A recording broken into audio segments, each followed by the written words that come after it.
Law enforcement suicides are at an all-time high right now. One of the causes is poor leadership within the law enforcement profession. Nick, the host of the Roll Call Room podcast, has written a book, Police Mental Barricade, A Survivor's Guide to Poor Law Enforcement Leadership. This book is a raw and powerful look into suicide and how poor leadership decisions contribute to law enforcement suicides. Buy the book now at mentalhealthbarricade.com and stop the stigma.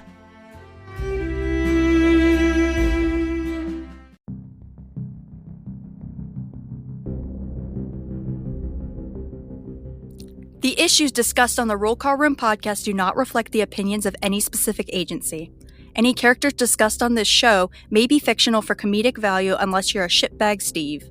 This podcast is rated explicit and listener discretion is advised.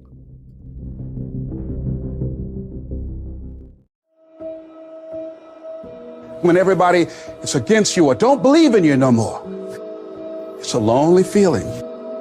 Oh, it hurts very badly. I know what that's like. They look at you with that look and say, why don't you try something else? Why don't you give up? Get away from these people that's in your life that ain't doing nothing. Get away from people in your life that's hating. Get away from them. Get away from them. If you take an oak tree seed and you put it in a 2-foot pot, that seed will never become the oak tree that oak trees are capable of becoming because it's gonna get stifled by the 2-foot pot. Now check this out, ain't nothing wrong with the seed. The seed just fell prey to the environment.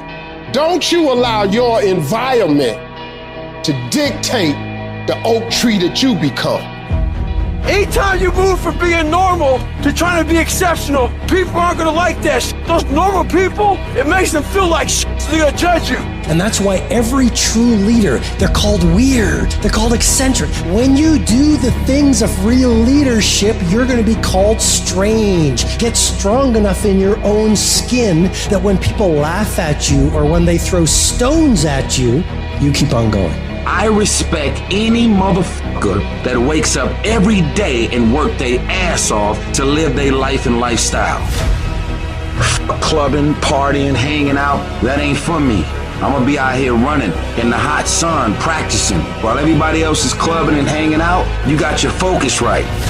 Don't expect people to understand you. Don't expect it to make sense to anybody why you've got to do this, why you have got to go, why you leave. This is a good job. I'm going. They pay you well. I'm going. Why? I don't understand. You don't have to. I'm going for me. This is something I have got to do. How are you going to make it? I don't know, but I will. The universe responds to the man or woman that refuses to be denied, because that is your commitment. That business that you want, that book you want to write, that dream that you have of controlling your destiny, that is yours. That's available to you. But you've got to be willing to stand there and face disappointment, not have support, be lonely, doubt yourself sometimes, be rejected again and again and again, become bankrupt if necessary, again and again and again, and refuse to turn around until life gives it up. Life will always be, to a large extent, what you make it, not what circumstances will make of it, not what other people will make of it, not what other people say it will be, not what the environment will try and dictate to you, but what you make of your life. So when you're uncommon, get ready for the criticism. When you're uncommon, get ready for the opposition. When you're uncommon, get ready for the common people not to understand you. If I decided to experience the fear of rejection, the fear of no, the fear of failure, the fear of standing by myself, the fear of people not liking me, what else is available? Of taking a chance, a fear of losing it all, what else is available to me? People are going to think you're crazy. You don't have nothing but lint in the corner of your pockets. You're out here talking about living your dream. And people laughing at you. And they're doubting you. It takes guts, ladies and gentlemen. But let me tell you, I believe in revenge like Frank Sinatra. He said the best revenge is massive success. Instead of killing them with kindness, torture them with success.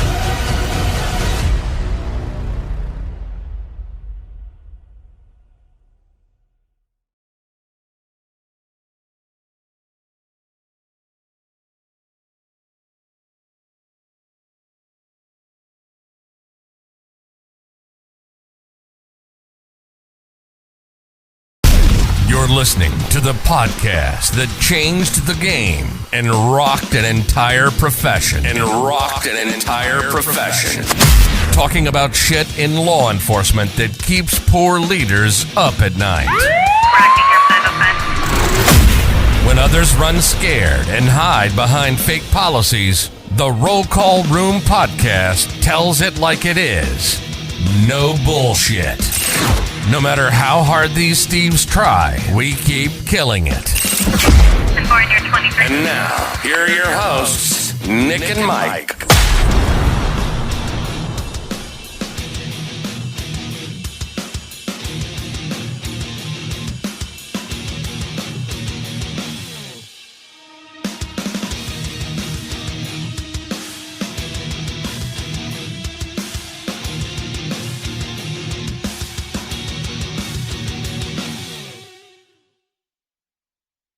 Surgery today, so he will not be joining us. With me, I am so excited. I love being on this show. I love the multiple times that we tried to record with these folks. Yeah, we're going to get into that too. The Shield Within, my favorite folks, Mark, Dr. Dave, Mr. Hat, and special guest Kelly on the show today. Super stoked to have all of you on here. Can we do a quick mic check just to make sure it's recording this time? Good evening. All right. You're on the air with Mark the Cop. Looking great, man. This Dr. David. Dr. David, all right. Mr. Hat checking in. 3 out of 4. The Kelly. The present. You gotta remember the Kelly. Hashtag the Kelly. We function 90% better than any law enforcement agency in the U.S. right now. So we're doing good, all right? So much to get into. I thoroughly enjoyed your last couple of episodes. Kelly, I was super stoked to hear that you were coming on. I listened to the episodes with you on there, and a lot of cool stuff that you guys were talking about. We talk about a lot of stuff similar. Our shows are kind of intertwined in that way. If you haven't checked out that episode, I'm going to put the link in this episode so you can link over and go check it out. There were really, really good stuff. Really good stuff. I wish one of the folks that worked for me when I was a sergeant was able to come onto the show and give that feedback that Kelly gave, because I would venture to say that probably they would have kind of the similar feedback. And I particularly like the one where Mark kind of rushed through the door, and there was a conversation from Kelly about that. Yes, and she was done that. Yeah, I've done that a couple of times, so it kind of rang true, which is we're that guardian mindset, Mark, of being a sergeant, kind of rushing in kind of thing. So that kind of rang true. I wrote a little note about that to talk about that on this episode. So it was pretty cool to listen to. So kudos to both of you. Well, it wasn't cool living it, Nick. I'll tell you that. Yeah, that one incident basically was the basis of now doing this show. Yeah. So. Yeah, so those of you that, so Mark, give us a backstory, how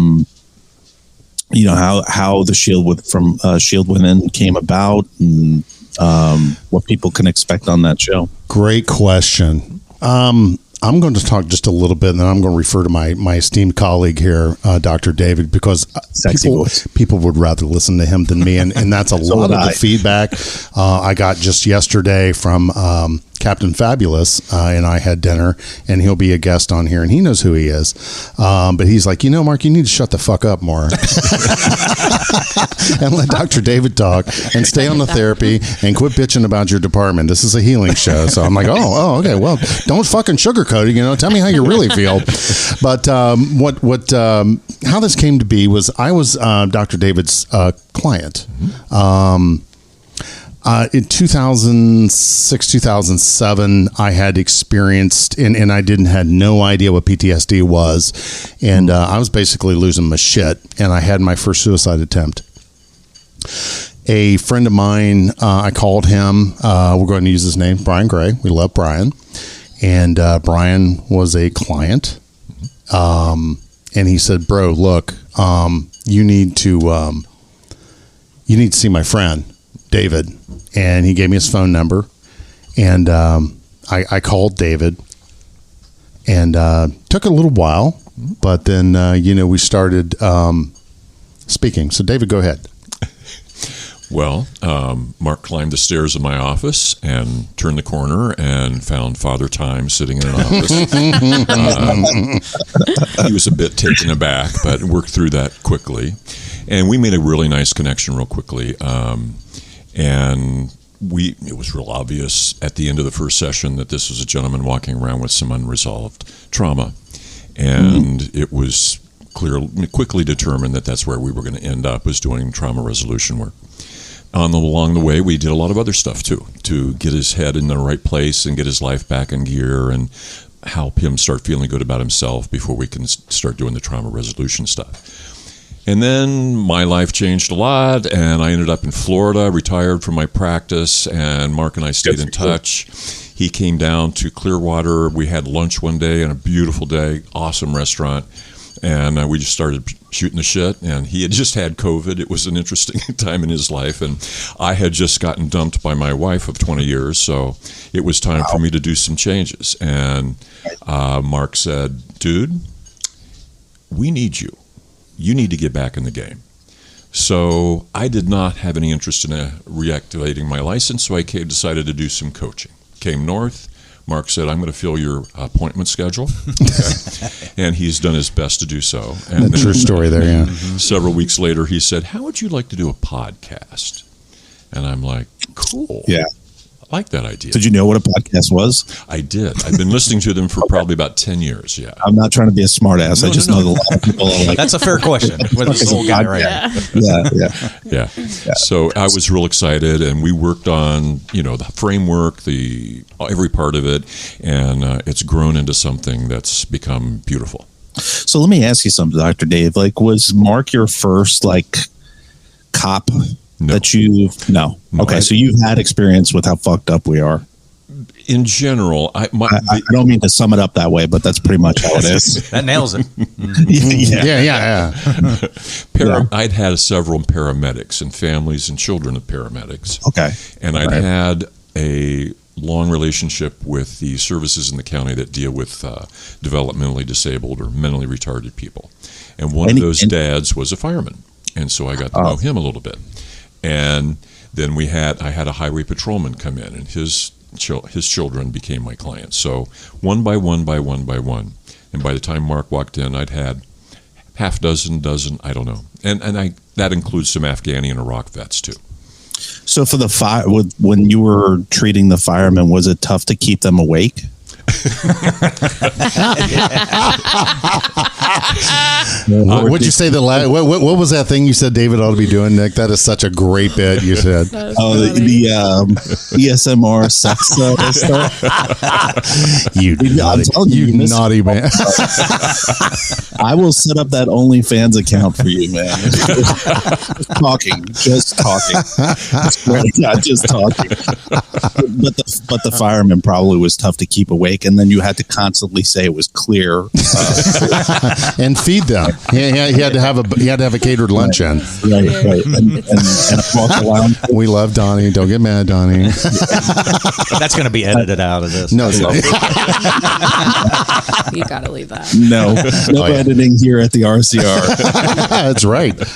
Yeah, I know. And since we started this thing, I think when we first started Roll Call Room, we were very careful what we would say, but every once in a while, my original co-host, Mike, would name our department or name one of the commanders that we were talking about. And at that time, we actually cared. Or I did. And I was like, listen, there's probably no way that they're going to fire us, but let's not give them an opportunity to. Yeah. And then they wound up doing it anyway. So all that was for a waste. But it's interesting. Do you see a pattern, Dr. Dave? Do you see a pattern with law enforcement, with the mental health piece? Do you see? Okay, so what's the biggest thing for the folks that are listening, that are struggling, that don't want to make that leap over to go talk to someone, what's that thing that you can tell them to say, hey, listen, I've seen a lot of people in first responders, right? And you're not an anomaly. You're not reinventing the wheel here. Right. Is that kind of is that what you typically see when you're talking to folks? There's so many things that get in the way of starting therapy for a policeman. There's the internal stuff that's really, really hard to get over. Like, I have to be self-aware. I have to acknowledge that, oh my God, my life's fucked up. Inside of my head is fucked up. And sometimes the easiest thing to overlook is the thing most obvious. So even though your wife's left you, you're drunk, and you're missing work on a regular basis, gee, maybe something might need to happen here. But it has to have that moment of, damn, I got to surrender to the truth I know. Yeah, and powerful. I think there, and Mark, you could speak to this too. I think so. RCR started in 2019, I think. I don't remember. Yep, the year it all happened. But go ahead, sir. So it was 2019. Yeah. So we started in 2019, and at the time, there weren't a lot of podcasts out there. Like, there were a lot of law enforcement podcasts. I like to call them safe podcasts. Oh, yeah.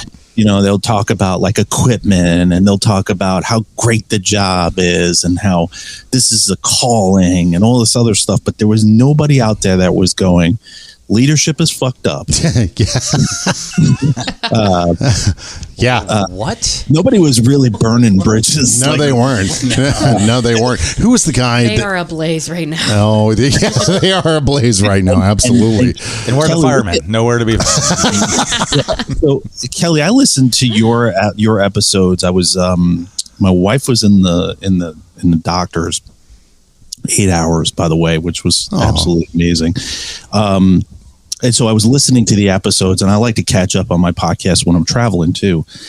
And it's something that Kelly said that was so relevant, which was people don't leave departments. People leave the people in the departments. And in a way, Kelly, that's kind of what you were saying. It wasn't hallmarky like that. It wasn't. It wasn't that well said, is what Nick's trying to say. What greeting card section is that? Yeah, right. Next to the Valentine. Yeah. Sorry, I gave you crabs, and here I'm leaving my department for a. Yeah, sorry. It's next to I've got crabs. Now you do. I'm leaving. Take a turn. Yeah. Oh, it's gonna take some turns. It's gonna take some turns. But I'll say, like, when I left my department the first time, I wasn't leaving the department. I was leaving all the fucking chaos. And it was interesting because you went the route, or you were interested in the route of community policing, and that was my whole life in law enforcement. That's all I wanted to do was community policing. I started as a patrol officer. I went into the community policing unit. I developed programs like what Kelly was talking about, and it was a passion. And it truly is a passion because you get it from both ends. You get it from the community that kind of dislikes you, but you also get it from your coworkers, because they call you the barbecue squad, the Hug a Thug program. They call you all these different things. Yeah, Hug a Thug. And it always made me laugh because whenever one of those dumb shits did something stupid, they were always withdrawing from our social bank, from the community policing social bank. And they still couldn't wrap their heads around it. And departments now are the first thing that they're cutting is those community policing programs. And they're just not picking it up. Like, I've been away from law enforcement now for a while, where I'm looking from the outside in, and I look at all these opportunities that they have to like fix their PR problems, and they just don't take advantage of them, man. They don't. Not at all. Not at all. No. And so, you and I were messaging each other, and I was like, I got to tell you this story about like this fucking complaint that I made on a sheriff's deputy where I live. Oh, and do tell. Right. So I come out of Target, and there's a business card on my car, and I got a handicap placard. That's That's my trophy. That's the only good thing that law enforcement gave me, and all the fucked up mental shit. It allowed me to get a handicap placard to park no close. Kidding. I need to check into that. Wow. Dr. David, you ready to start signing affidavits? Yeah. I don't think anybody would question it. You can park there. They'll see him like, oh yeah, he's good. He's good. You know, the funny thing is, Mark, every time I get out of the car, I still like start out limping. Just because I'm like, I got to make this look good, and I feel guilty.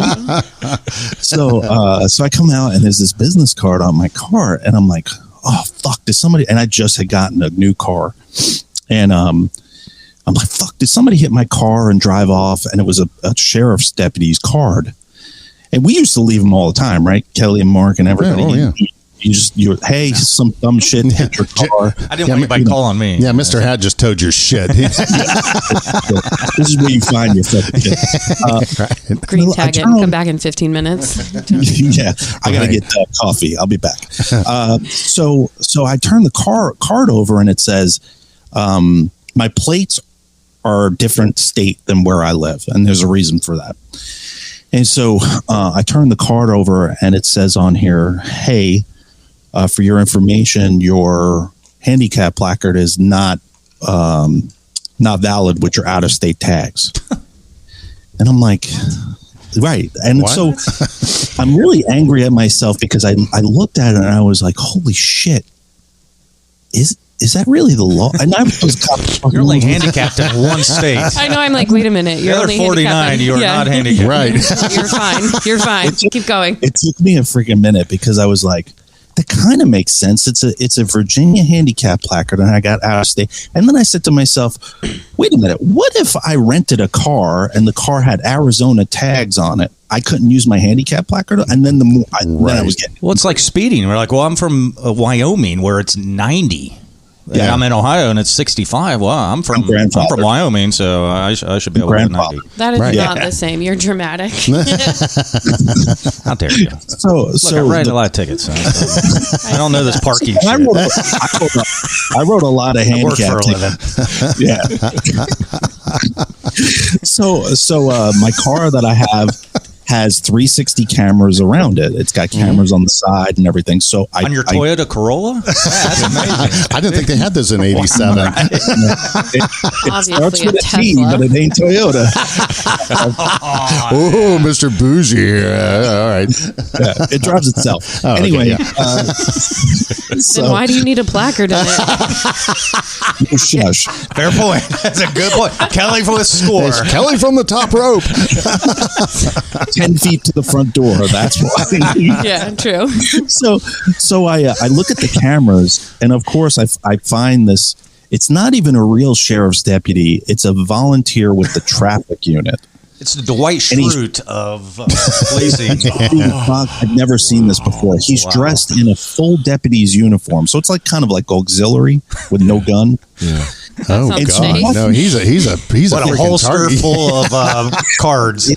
It's just a bag full of shit. Like it's just it gets worse. So I watched the camera footage, and I watched this fucking knucklehead pull in to the Target parking lot and park in a handicapped spot to get out and walk up to my car and put this business card on my car. Car 54. I got one. I got an expired head.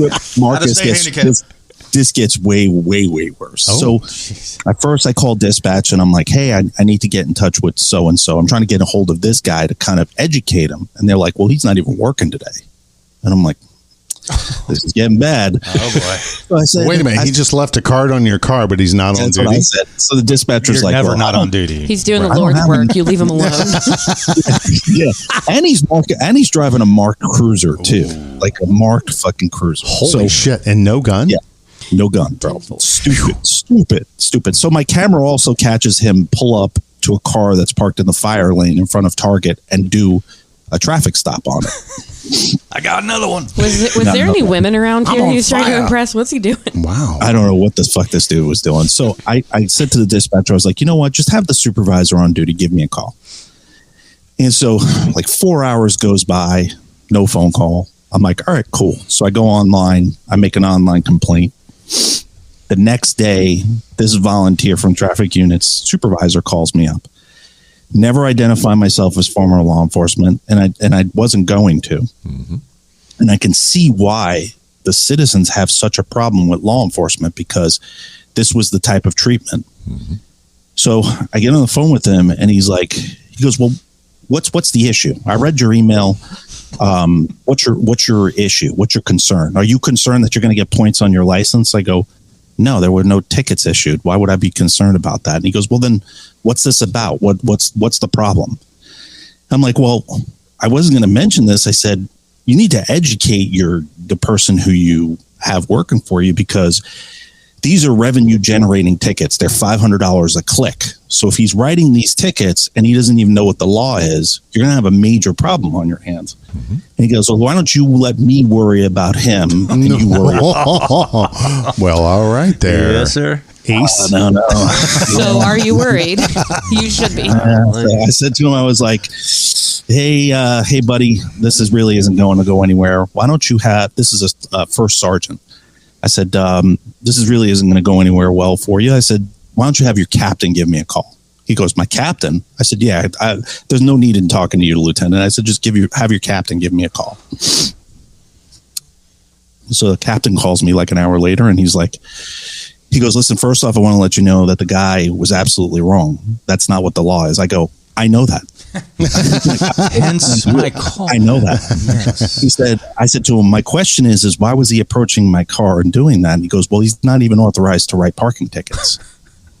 And I go, then what? Do you not see a red flag here that this guy might be one of those issues, one of those officers that's doing traffic stops on their days off? You know those. On the city street, right? And right. Yeah, that has LED lights in their fucking Toyota, or has a Crown Vic in their garage, still looking like a cop car. Stop staring at me, Jeff. I'm a Crown Vic enthusiast, so shut up. So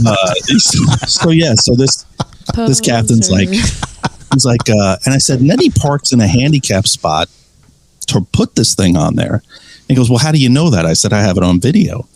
And my Toyota. Like, you do? And I said, and traffic stop in front of the target. He goes, what do you mean by a traffic stop? I go, let me define a traffic stop for you. I said, and I can totally understand why the command, it doesn't matter what department you're in. Most of this command staff are fucking brain dead. Yeah. They're dumb from the neck up. He had no people skills. Isn't that part of the promotion process? I mean, when I became a sergeant, I had to get a big yellow tattoo down my middle of my back, and they said when you get promoted to lieutenant, you have to take out your front lobe. Yeah, I'm kidding. But my department, you were guilty before you had to prove yourself innocent. Right. My department. Oh yeah. If citizen comes in complains, citizen complaint, you're guilty, and not that they ever lie about us. No. And I was kind of surprised with this complaint, because this wasn't a use of force complaint. This wasn't anything of that sort. But it astounded me that a department would automatically jump to defend this deputy or whatever their title is. Yeah. And it was as a citizen, and I said this to the captain, I said, I've probably had this said to me at least 1,000 times, and I fucking hated it every time somebody said it to me. But I'm going to say it to you.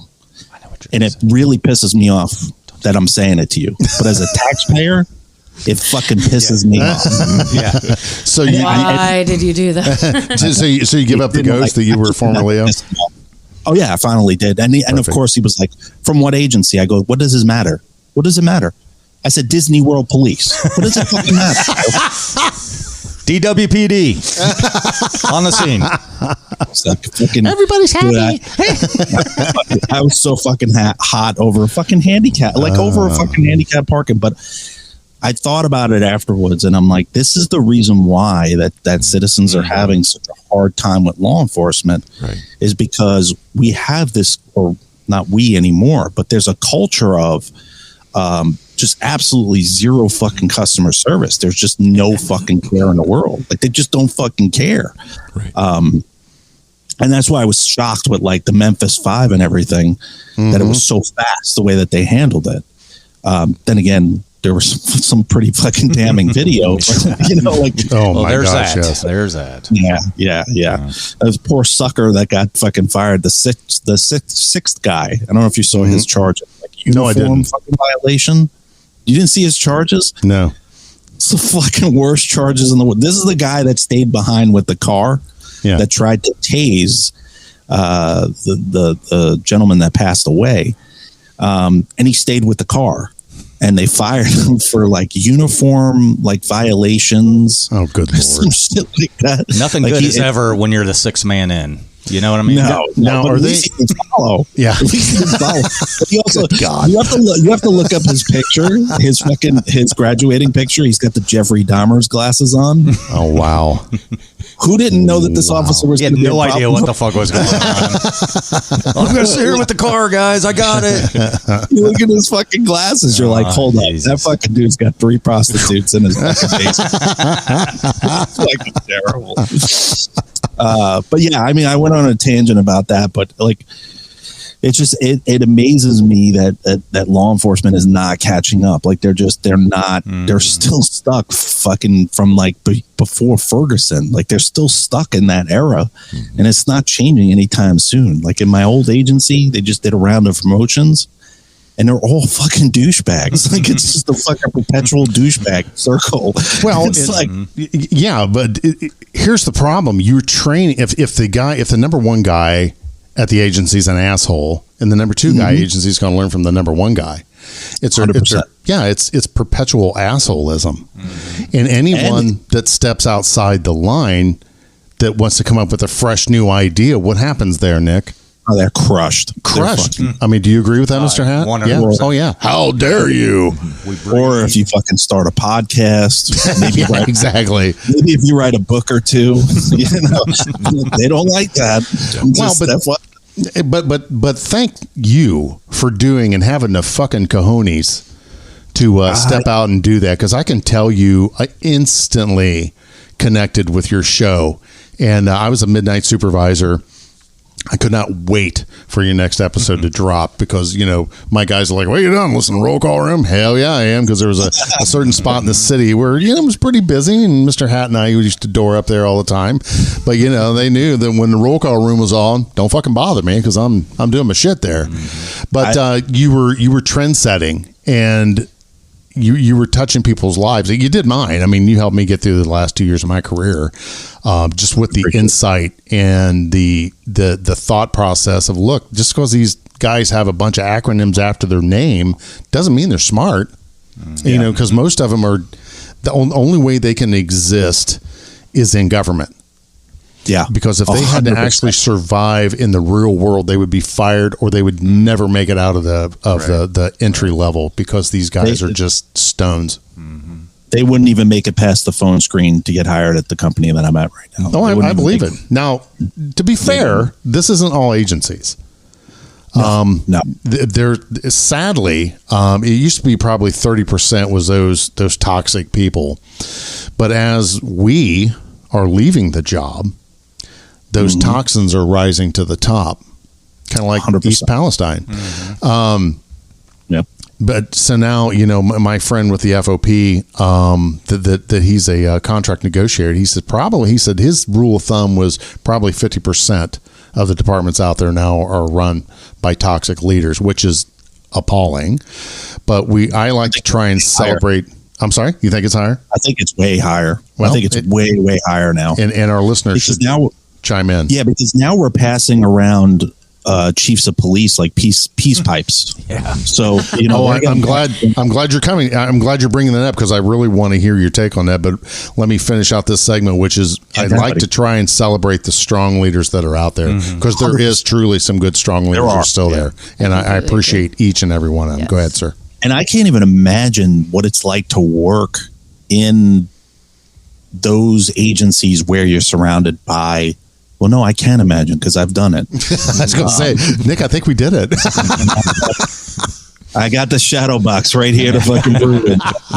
But I mean, I think it's a lot higher than 50%, because I think not only is there a recruitment problem to get asses and seats in the academies, but it's even harder to get chiefs of police to take the positions in some of these high profile locations like Baltimore and DC and New York City and Pittsburgh and Philadelphia and all these other places. But you look at these chiefs of police that are being passed around. Let's talk about the Memphis 5. Let's talk about this chief of police. Why she hasn't been asked to resign. And where did she come from? She came from one of the most controversial agencies prior to Memphis, and she was fucking fired. So here she is in Memphis, sitting there going, oh, I can't believe that this specialized unit was fucking out of control. Bitch, it starts at the top. Yeah. How are you not out a job right now? How are you able to fucking sit on CNN and Fox News and fucking do your little dance and say, this is appalling? I can't believe that this happened. Yes, you can believe it happened. I've supervised specialized units. As a sergeant, you need to be out there even more with these specialized units because they get these specialized units and there's unlimited amount of time where you're just on your own. It is self-initiated shit nonstop. Right. Street time, whatever you want to call it. Viper unit. I don't even, what the fuck were they called? Like Scorpion? Scorpion, yeah. They named themselves, didn't they? Yes. Who approved that fucking memo for it to be called the Scorpion unit? Yeah. Scorpion. Like, you might as well call it Dagger and Heart unit. Like, well, we used to have canines like Chewy and, Go Get 'Ems, and now they're like Hannah and Sophie and stuff like that. Chewbacca. Same thing. Nothing cuddly. I've never seen a canine Hannah. We have one. Yeah. I tried to name a spring break task force for spring break called the Strike Team. And you would have thought that like I was asking to call it the fucking penis and vagina unit. Sounds like a roll call, doesn't it, Kelly? Yeah. Like, Sarge, is that you on the? I want to get on that task force. Oh, these guys. Our roll calls were just Out of control and probably illegal. The best kind of roll call. That's the we had fun roll call, didn't we, Cal? We were pumped when we left. We were like, yes. See, and I tried to do that as a sergeant, and then we had this one fucking captain that would come in, and he would suck the fucking room, like the life out of the fucking room. Like, those guys. He would turn, like, I'd get everybody all jazzed up, and I'd tell a whole bunch of jokes. Like, it would be like the Roll Call Room podcast in roll call. And this guy would come in and he'd go, hey, everybody see that story last week in Texas? Those 4 officers that got killed while they were and you're like, what the fuck are you doing? Cap, get out of here. I had a meeting out of my hand. Come on. They're about to start tipping. Debbie Downer. One guy just got married last week. Believe that? The other guy had 6 kids, guys. 6 kids. And I'm like, Jesus Christ. Do you want to sacrifice a small baby while we're in here? Like, these guys aren't doing anything when they leave. Yeah. No. Like, and I'm like, all right, on that note, go get him, boys. Be careful. I got cure 6. Holy shit. Kelly come in one day. It was a really nice day. She said, can we have roll call outside? Because I really don't feel like being inside. And I'm like, let's go. So we went outside and did roll call out in the parking lot. I'm one with nature. Yeah, my boss was like, what are you doing? I said, we're having roll call. We're playing around the Rosie out here. Why not? I love outdoor roll calls. Those were fun. I had one in a strip club one time. It was wasn't allowed to do that. That's team building, team I was bonding. deprived of that. We never did that. So. No. Well, there's goals. People got to eat. I didn't stay long enough. Right. Beauty school's not cheap.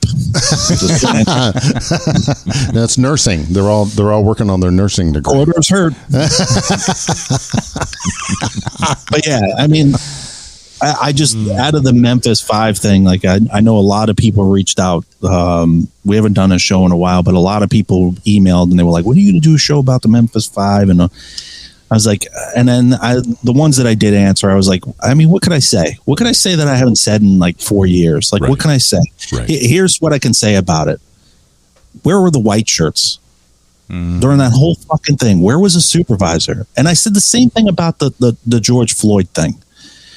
You can debate it all day long, whether or not Chevette was wrong and the other dudes that were wrong. That doesn't matter to me.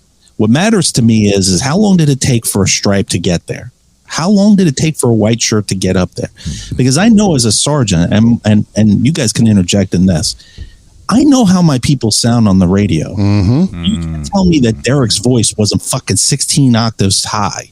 Right. And while you were in your office eating Fruit Loops and you hear Chevette on the radio, you ain't grabbing your radio and running the fuck out of headquarters, lights and siren to the scene. You're not doing that. So, I mean, the second they're like, he's not being cooperative, boom, gone out the door. Yeah. You know, there's dust behind me. My chair's still spinning around. You're out there, dude. Yeah.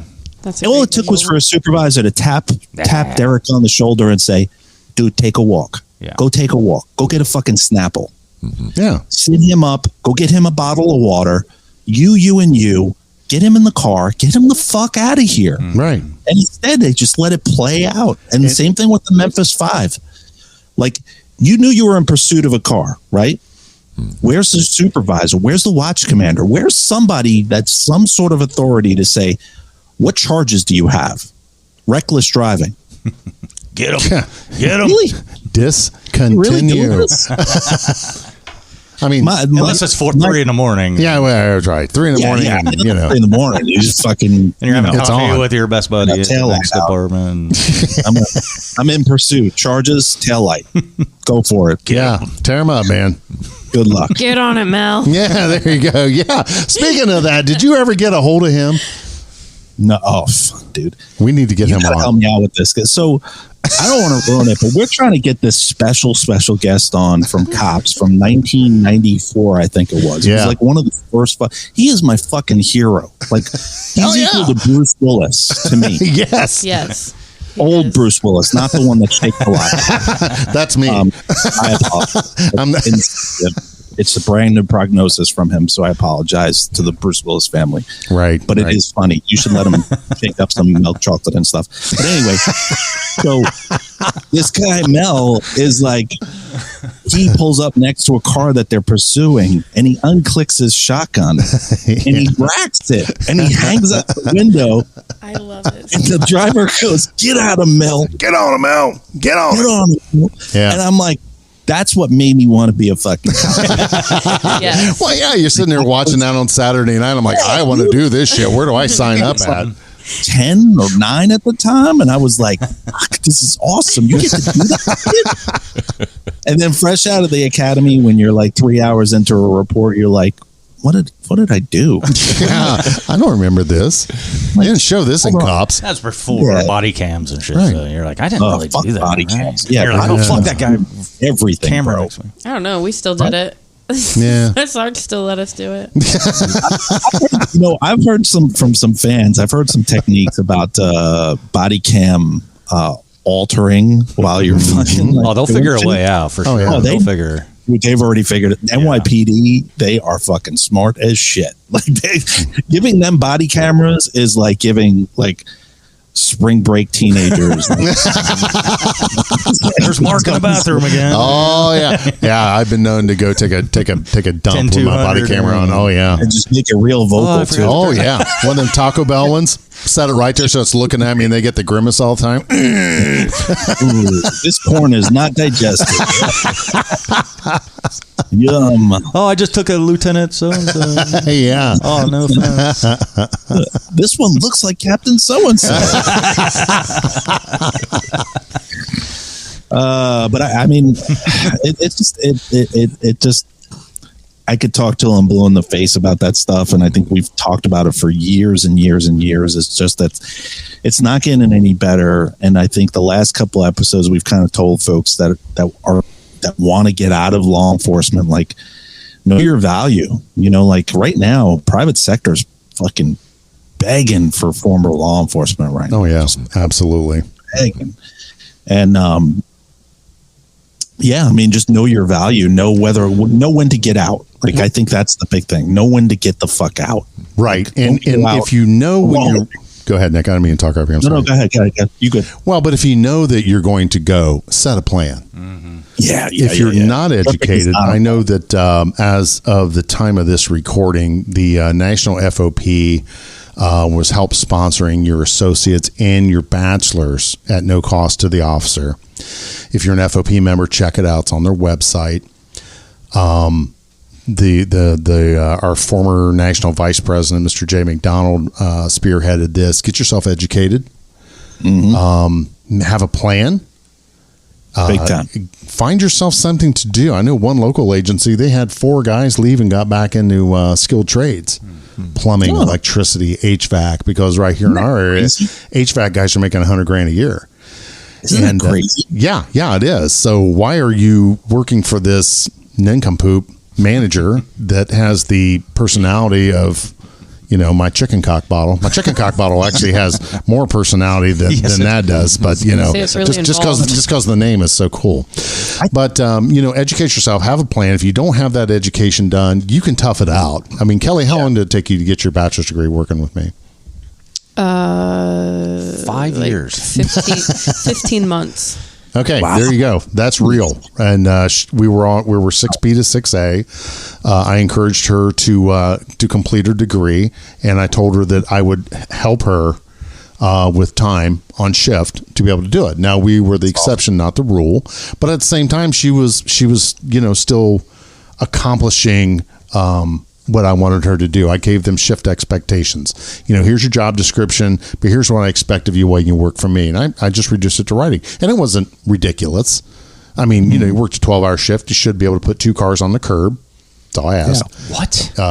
That's it. Wow, what a dick. But you can do as many as you want. No. But at minimum, really good cars, though. I was very selective. Well, Kelly would stop that. She would stop that one car and get a gun and a warrant. Let me just stop this one runaway juvenile, and the driver's drunk. It's like, good God. And I was like, I got a test now. Can I go study? Yeah. Hey, I don't want to brag, but I'm 2 years away from my associate's degree. That's awesome. I don't want to brag. I got that as a I don't want to brag. I'm 12 years away from my master's. Right. That's exceptional. Yeah. Good job. I'm chipping away at it. That Hogwarts school is no joke. That's funny because did I tell you I'm an ordained minister? Are you? I'm an online ordained minister. Yeah, me too. Probably Universal Life Church like I am. Yeah, something like that. I did it because I was supposed to marry somebody, and then they came to their senses, and they were like, "This would be a bad fucking wedding." This would be bad. So there was a job I was going to apply for, and they said we have to have a 4-year degree, and I said, well, why don't I get it in theology since I'm an ordained minister? Would a theology, because it's being a skilled trade. It's like having a bachelor's degree and then working this job. It seems foolish. Why do you want this? But anyway, that was my joke to them. I was like, well, I'll come in there with a bachelor's degree in theology. How's that? They'll take it. Yeah, exactly. But have a plan, officers. If you listen to this out there right now and you're like, I just can't fucking do this anymore. You can. You've been there. Have a plan to go out. Don't leave when you're angry. Leave with a good plan. Because remember, you have to work. Hopefully you don't work for an agency that when you leave fucks with your ability to earn. And I just, for the life of me, do not understand that. It's like, look, fucker, I'm out of your hair. Yeah. You don't want me here anyway. Why are you fucking with my ability to get another job? Well, Mark, you're going down that road, man. I know. I'm throwing matches on your fire there. But I know. And like I told one of my officers, I said, look, here's how you do this. Have your plan. Put in for 2 weeks vacation, and right before you leave for vacation, go drop your 2-week notice. Yeah. Have all your shit in the locker. That way you don't have to see them again. There's no reason for you to go back. You're gone later. Mm-hmm. And that's the way, because sadly, the departments that are toxic, they are not loyal to you. They will throw you out like yesterday's trash. They will fuck you like you would. And I'll say this, Mark, that's an absolutely phenomenal way of looking at it. And I think Dr. Dave can speak to it, which is I think a lot of the issue is where people are like, this is all I know how to do. This is all I've wanted to do. Right. So now if I don't do this anymore, right. And this was my struggle, because I didn't have the pleasure of leaving the second time. I had the pleasure of being kicked out. Mm-hmm. And I think that was my big struggle. My big struggle was I wanted to leave on my own accord. Mm-hmm. And I was forced out, kicked out, whatever way you want to slice it. Right. And for me, that was my whole life, man. I built my whole life around that. Like my kids were babies when I first started, and me too. Then they were teenagers when I left. Yeah. And being kicked out, you look at all those years and you're like, were those all fucking wasted? Like, did I just waste my kids' entire childhood for nothing? Yeah. And that's where the depression like really fucking kicked in, man. And Kelly has a great response to that, Nick. Yeah. About leaving when your kids are little. Yeah. I did it this time. I left I missed out on a lot for no reason. Yeah, it sucks. It hurts a lot. Like it does. It's a very big level of betrayal almost. You gave so much of yourself, and they couldn't even give you this, just a thank you or anything. You're just like, why? Okay. And then that level of guilt, it's like mom guilt isn't any different than dad guilt. But the societal requirements of a mom is so much more. I still, I still feel like I was unfair to my child because I didn't stick with law enforcement, but it wasn't serving me, and it just took, and it was not giving anymore. Well, I'll tell you this, Kelly, if it helps you in any way, is that, after I finally had truthful conversations with my kids and my wife, them telling me that had I have continued to go on with law enforcement, they wouldn't have stuck around. Oh my God. Because it was destroying my family. I was doing things that were extremely self-destructive. My life was so spiraling out of control. Mm-hmm. And now that I'm out of it, it's been 2 years. I've been with this amazing company now. It's changed my work ethic. I never was a 9-to-5 person. I never, when I was a cop, you work 6 to 6. I usually worked 8 to 8. I never at 8 o'clock was at headquarters like some of these other fucking shitbags that had their duty bags in their POV ready to go. Mm-hmm. I was that shitbag. Sorry. I knew you were. I saw you. That's not true because we wouldn't let you. We were still out there doing it. We're like, sorry, we're not leaving. And I was always that idiot that on the way back, even after they said, hey, all midnight units are clear for 1042, I'd always, so stupid, man. I look back, instead of putting those blinders on the way back to headquarters, I would drive back. I'd see that one fucking car. You know what it's like? That one fucking car. Oh, yeah. You're going to stop it on your, gun, whatever it was. And then I'm there till 1 o'clock in the afternoon, and then come home and then bitch out my wife and be nasty to my kids because I was tired that I created. This was the vicious cycle that I was doing over and over and over. And now my work ethic is completely different. Mm-hmm. I'll never not do past my time, but I don't allow it to dictate and run my family life. Right. My wife was in the hospital last week. There wasn't even a shadow of a doubt. There wasn't even a shadow a doubt in my mind where I was like, I am not working on Friday. Right. I'm going to be at the hospital with my wife. Good for you. And that 5 years ago, no way. It would have been, hey, listen, I hope they wrap this up by 7 o'clock because I got to start them into work. Right. And I'm laughing because that's how I would have been. That's how I was. Always that way. Yeah. And it doesn't change. And then here's the other thing is that most of the people that stick it out that 20, 25 years wind up getting divorced right after they retire because they've been away from their partners for so long. Right. Right. Isn't that the truth? No. Yeah, you see them. Come on, Jeff. You're describing Mr. Hat. I have no idea what you're talking about. I didn't mean to get that deep, but that's what she said. I was about to say, you're as deep as it gets. Whoa. But I mean, I will say that I think it's a psychological thing with cops, and I tried this season specifically with Roll Call Room of kind of trying to rescue people in a different way. The beginning of the Roll Call Room was rescuing people mentally, saying, hey, listen, you're not alone. I've been there. I've sat at the corner of my bed with my gun in my hand, ready to do it. Been there, done it. I've written books about it. I know what it's like. Now my philosophy is different. Now I'm trying to grab people from the fire and run out of the building. And by the fire, I mean the law enforcement profession. And it sucks. I've always wanted to be a cop, but I'm just telling folks that are listening, there is life after this. And I'm telling you, life is tremendously better. Yes. I have a carry concealed weapon permit. I'm just as powerful as you are off duty in plain clothes at Walmart. And here's the thing. I don't answer to nobody if I pull that gun out, if it's justified. Different story if you go in there and you're fucking doing dumb shit. Right. Some guy comes in as an active shooter and I lay him down. I only have to deal with the cop who responds, the detective, and once they tell him, go fuck yourself until my lawyer gets here, I don't have to deal with anything. I don't deal with I don't have to deal with any of that shit. Right. So if your reason for being a cop is because you want to do all that stuff, like you want to be a savior or whatever your cause is, you can still do that. Yeah. Working for fucking UPS or a plumber or a HVAC or whatever the fuck you choose to do.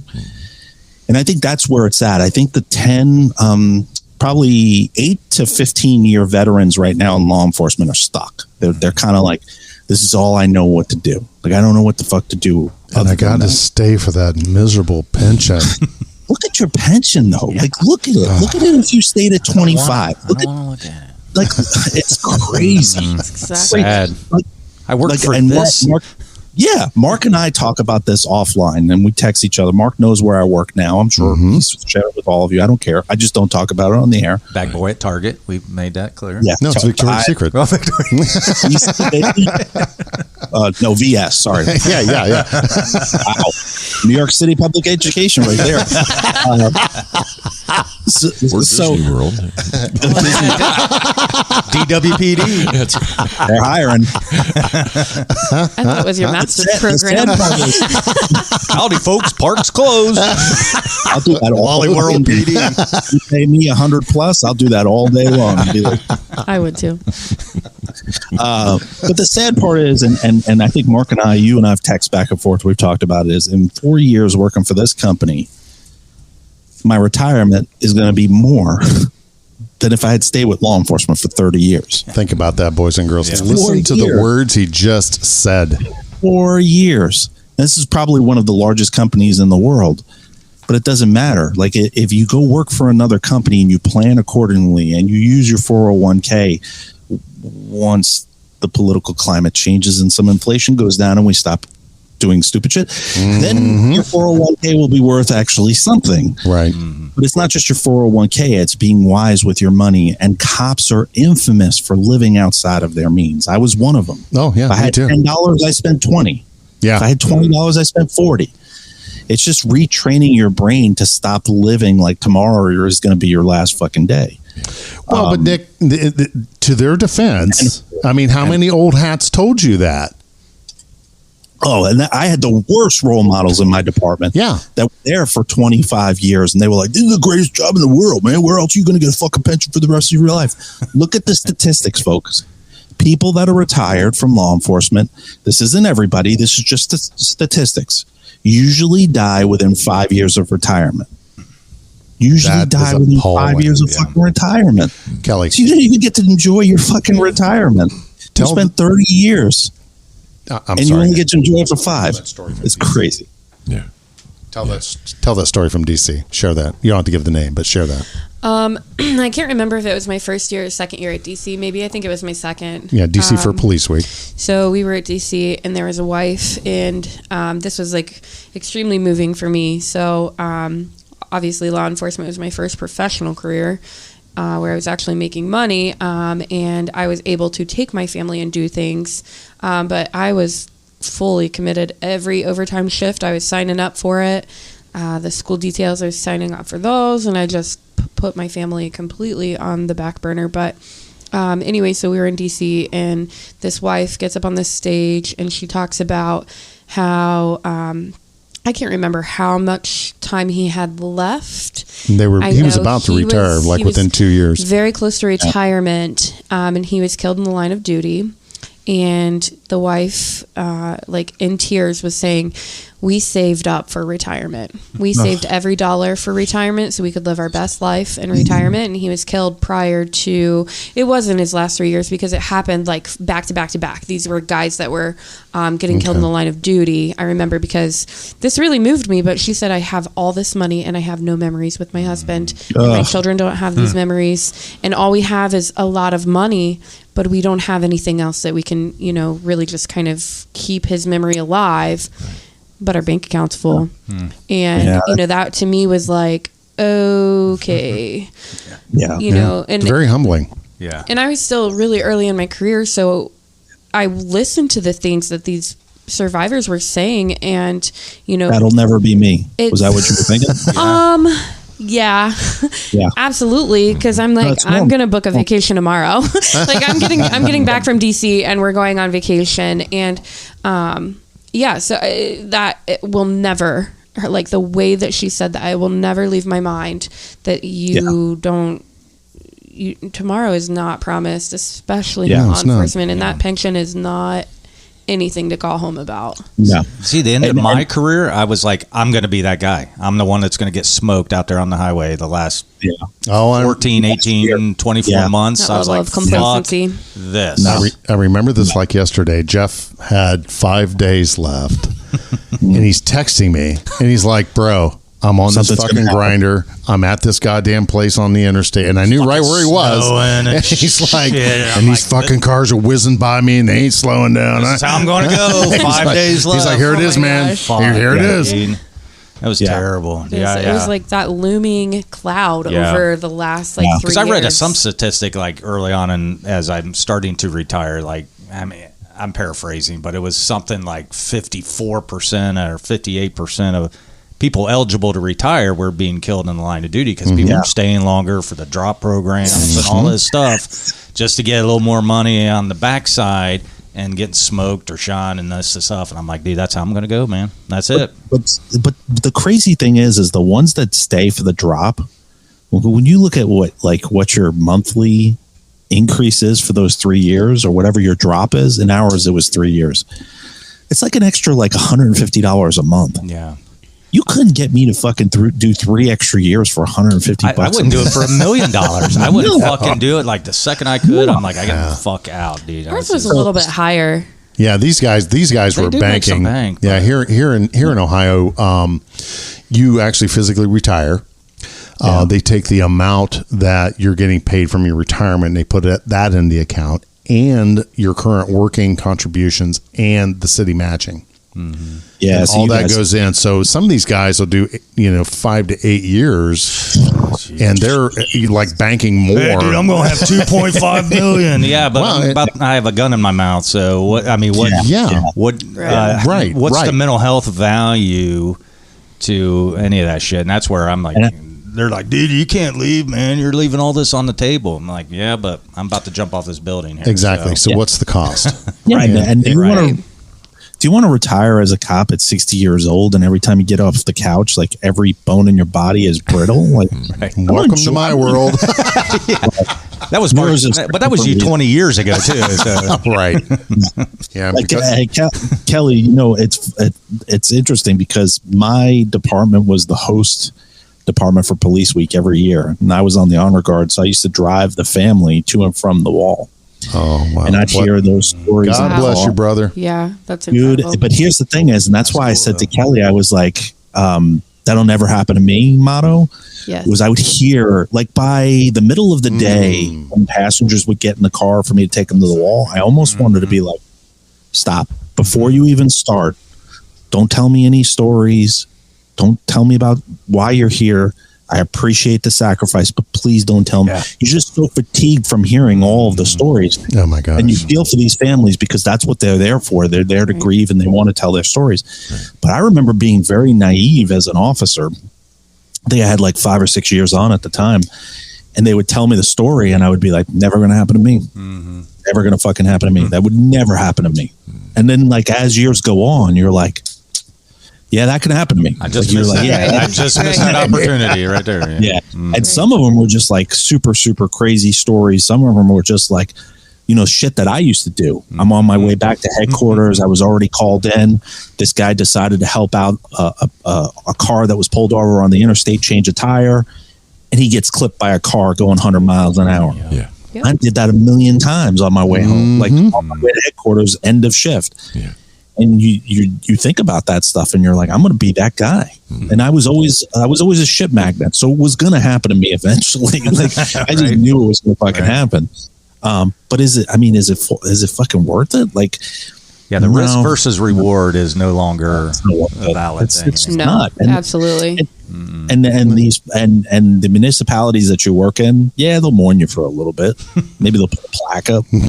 Eventually, they will mourn you the year of it. Yeah, and then that's it. Like, and going to DC every year, I always went down. We had 7 people from the county in which I live in, and some of them are historical deaths as well. But my daughter made up these plaques because she's a great graphic artist, and I take them down, put them on the wall, and I take photos of it, and I administer a page that honors our county's fallen. So we were down there every year and seeing this, and we had one, and I know it's very near and dear to Kelly's heart, but they had everybody's there, and brass is there, blah blah blah. The next year, not a thing, nothing. And I'm like, holy cow! And I'm standing there in front of her name on the wall, and I was like, nothing, no wreath, no card, nothing. And I'm thinking, oh my gosh, it brought me to tears because I'm like, they forgot her. They forgot her. Law enforcement's not the same anymore. Like I remember in the 90s, early 2000s, like the departments really gave a shit. Like they would hold a yearly ceremony for somebody in the agency if they passed, and then there was just a point in our profession where that just went away. Like, and it's not just in my department; it's like across the U.S. And that's what I meant in the beginning of this episode is that we're definitely not going in the right direction. Right. Like these folks that are anti-cop or defund the police and stuff, you're barking up the wrong fucking tree. Like you're going after the wrong group of people. And when I say wrong people, I'm not saying police in general. What I'm saying is that you're going after Knuckle Dragger Joe in the fucking cruiser. That guy doesn't make a fucking world of difference in a department. You need to be going after the top fucking people. You need to be asking why we're not hiring higher caliber leadership. And if inside a department, it's been an internal promotion for chief of police over the last 20 years, you got a fucking major problem on your hands. The incestuousness that happens inside of departments bingo is fucking unreal. Yes. And how about this? If you want a national registry for law enforcement officers that have been pushed out of departments or fired or whatever, how about we do the same thing for chiefs of police? How about instead of looking at a resume and seeing that they've been at 7 different departments as chiefs of police, instead of looking at it as, wow, they're so experienced, why don't you look at it as, motherfucker, you can't hold a job. What the hell's going on here? I use Art Acevedos every fucking time on this podcast. I've met the guy. He's a dick. I don't like him. I didn't like him when I met him. But the guy has been passed around like a fucking new fish inside of a jail. Over and over. Fresh fish. Yeah. He gets fired from Miami. Gets fired. Oh, that was the long. You know how hard it is to get fired from Miami PD as a chief? That's like a whore getting like fired at a whorehouse. Like, right. It just doesn't happen. Yeah. Asia, it's not working out. Yeah, when a stripper gets fired there, she just goes over there. Asia. You use that name for a reason. That was a prostitute that Kelly arrested. Yeah, like an honorable profession. It is. Listen, it's expensive. School's expensive. Everybody needs love. Right. Right. But Art Acevedos is a prime example. The guy is now in Colorado. What agency? And I've already got officers from that department emailing saying life is fucking terrible. You were right. Oh, yeah. I hate to hear that. Well, Nick, let me ask you a real honest question. The problem is that I don't feel that city councils have a gauge.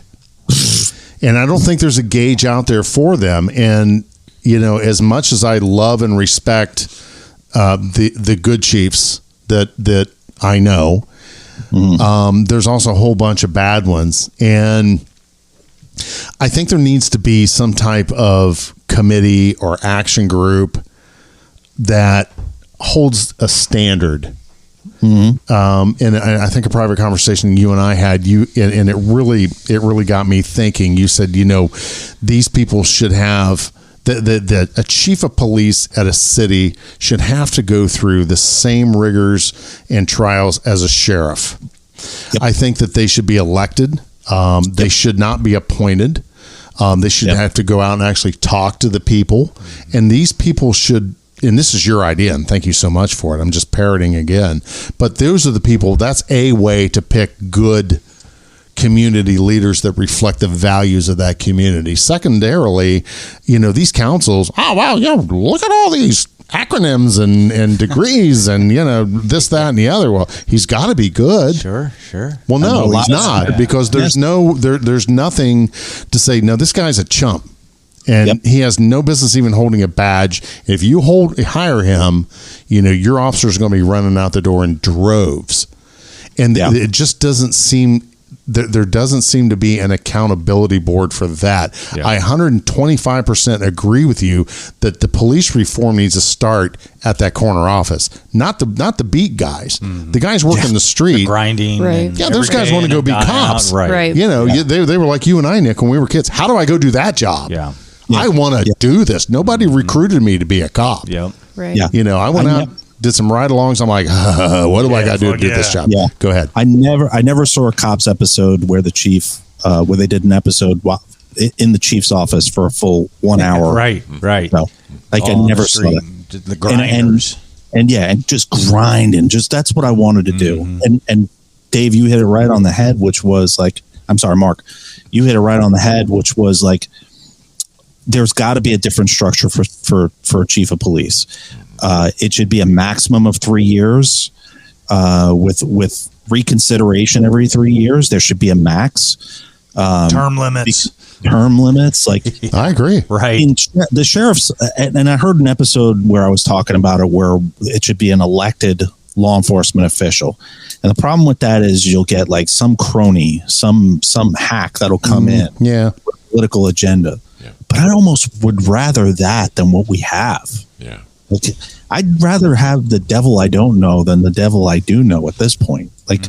Because all we're getting is the same fucking thing over and over and over. Yeah, they're kind of cookie cutter. And the one thing that really bothered me the most about my local area when I went through the leadership training here in my world is I'm trying to stay politically correct here, but it's controlled by the Chiefs Association. Okay.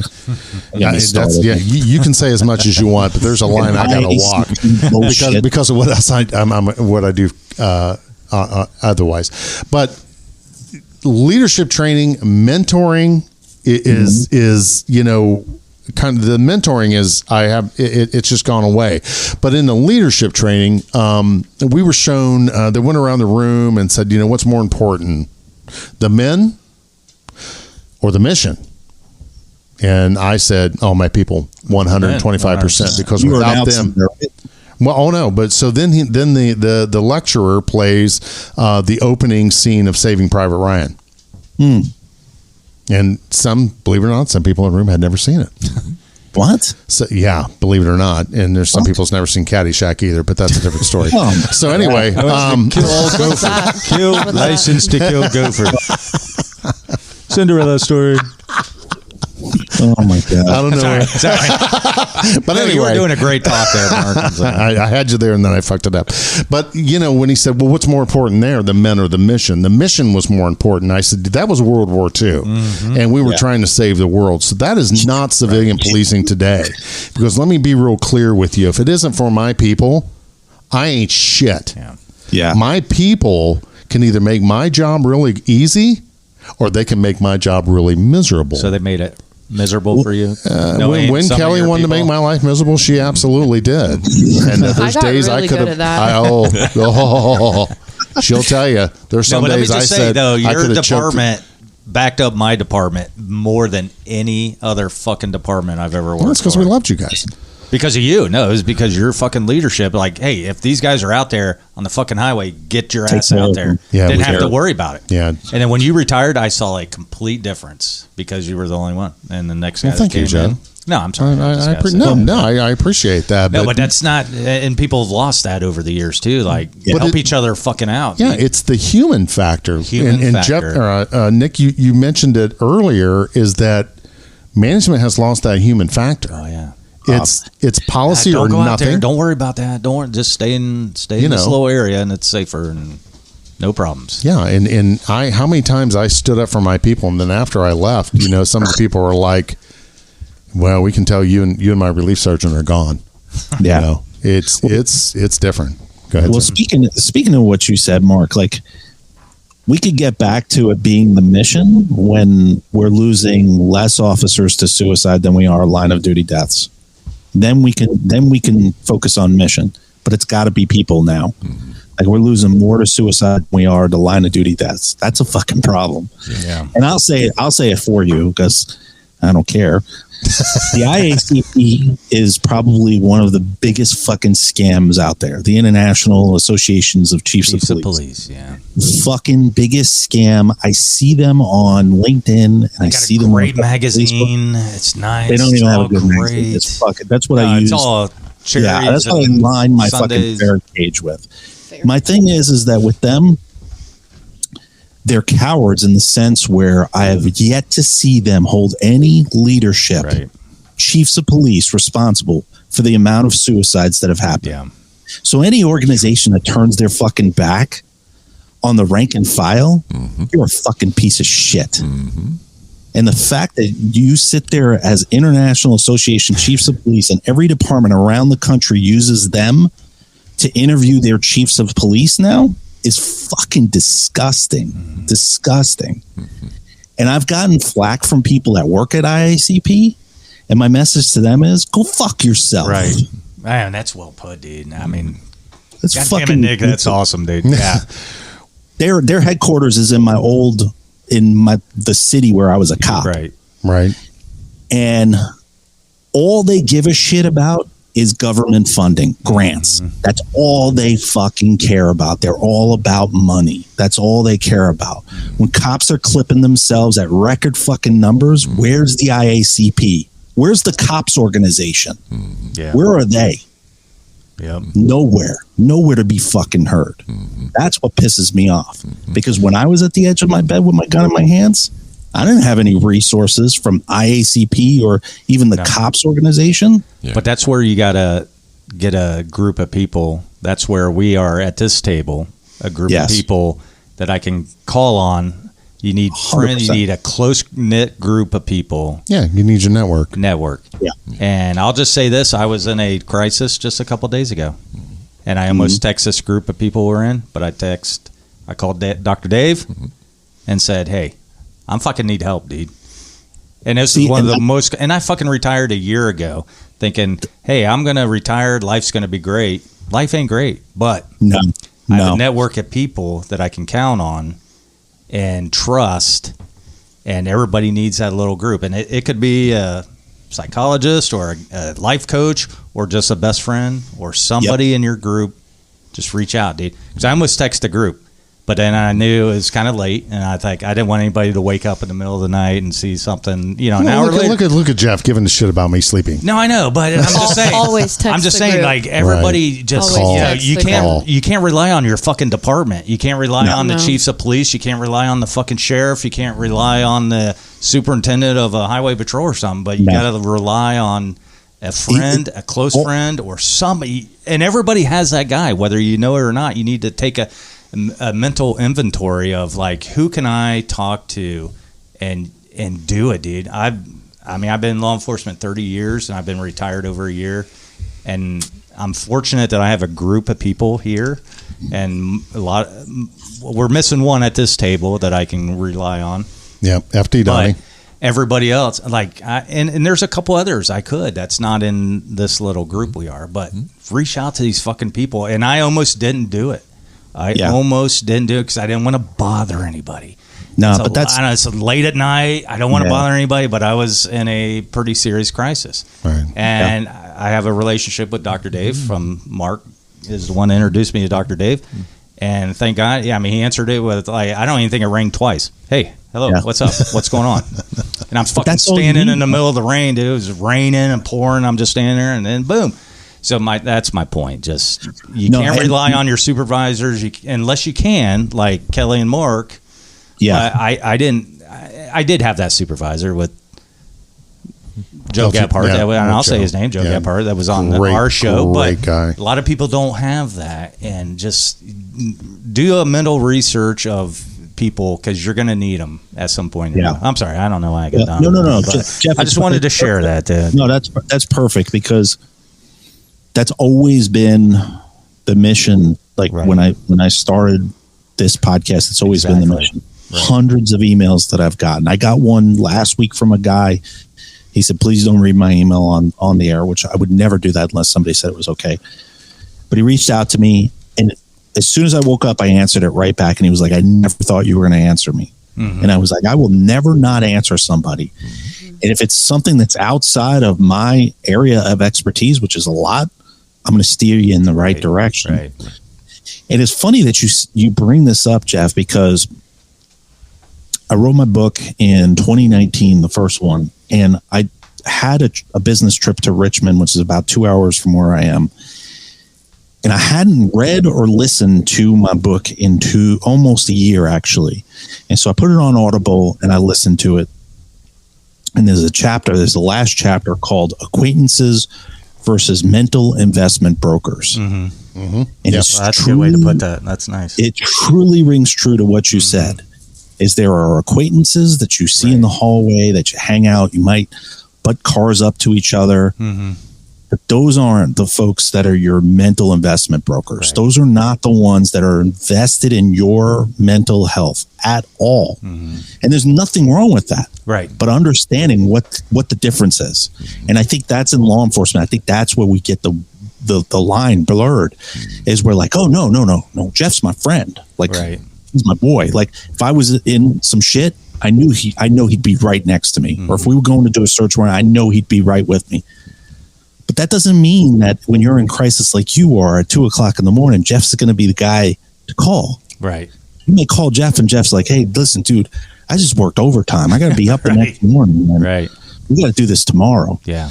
But then you got Mark. Mark's your mental investment broker. Right. Mark's the guy 100%. That you can call, and he's like, hey, what's going on, man? Talk to me. Tell me. And I think people need to understand the difference between the two. Yeah. And I think where I get angry with like IACP and the cops organization and some of these other police suicide organizations, when you stop taking federal money and provide salaries for your board of directors, then I'll start respecting you. Right, exactly. Then I'll start believing that you're a mental investment broker, right, instead of an acquaintance. Yeah, my department had a crisis intervention team or something. I wouldn't talk to none of the motherfuckers. Dude, I've done 3 episodes and they're on great that. people, great, and they got good communication skills. That's great, but I wouldn't fucking talk to one of them.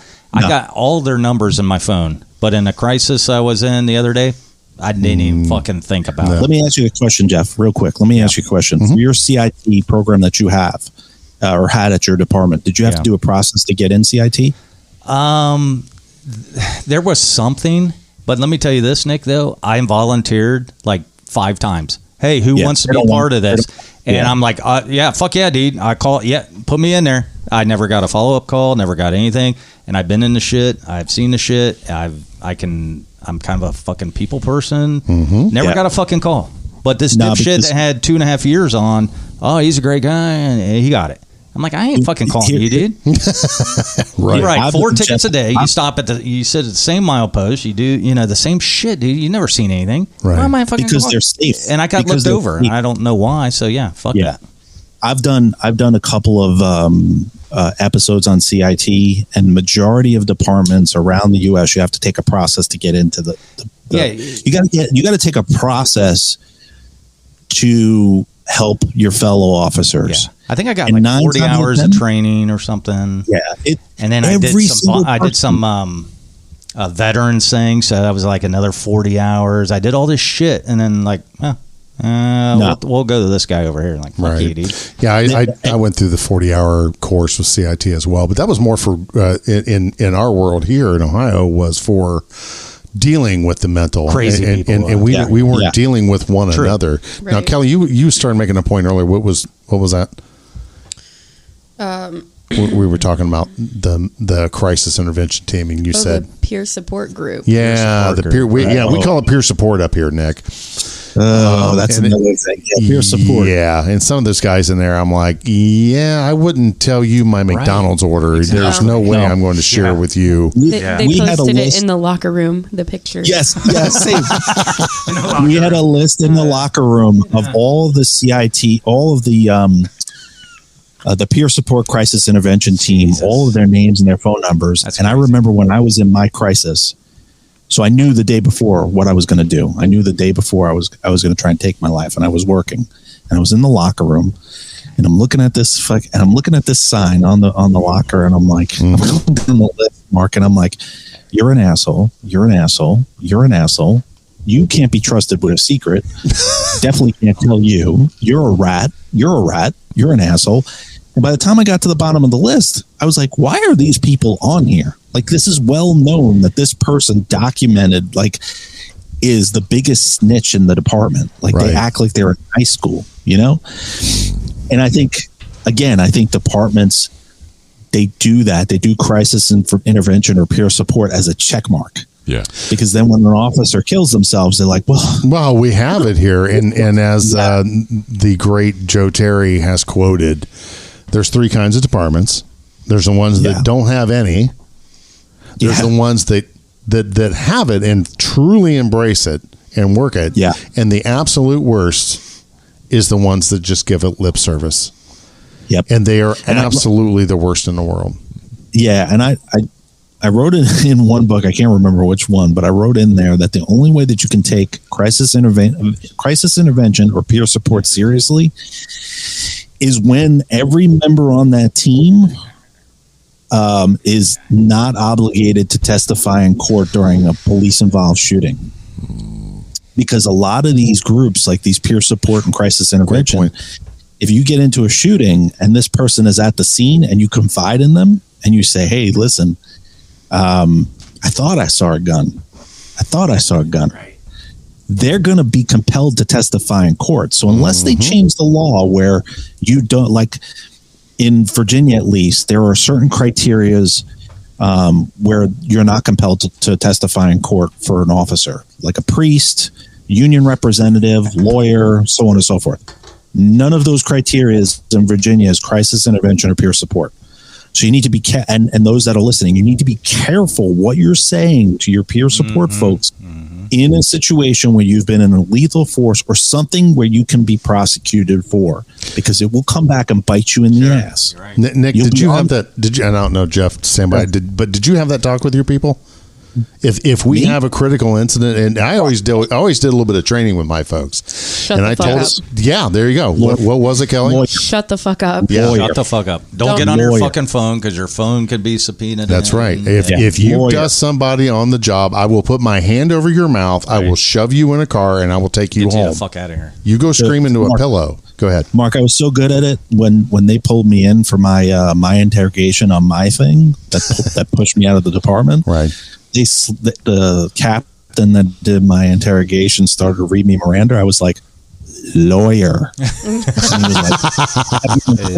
Dewey, Cheatham, and Howe. Right. Lawyer. I'm not saying shit to you. Yes. He's like, all right, well. But one thing I think we should cover while we're here is that everyone needs to remember you're a U.S. citizen first. Right. Yeah.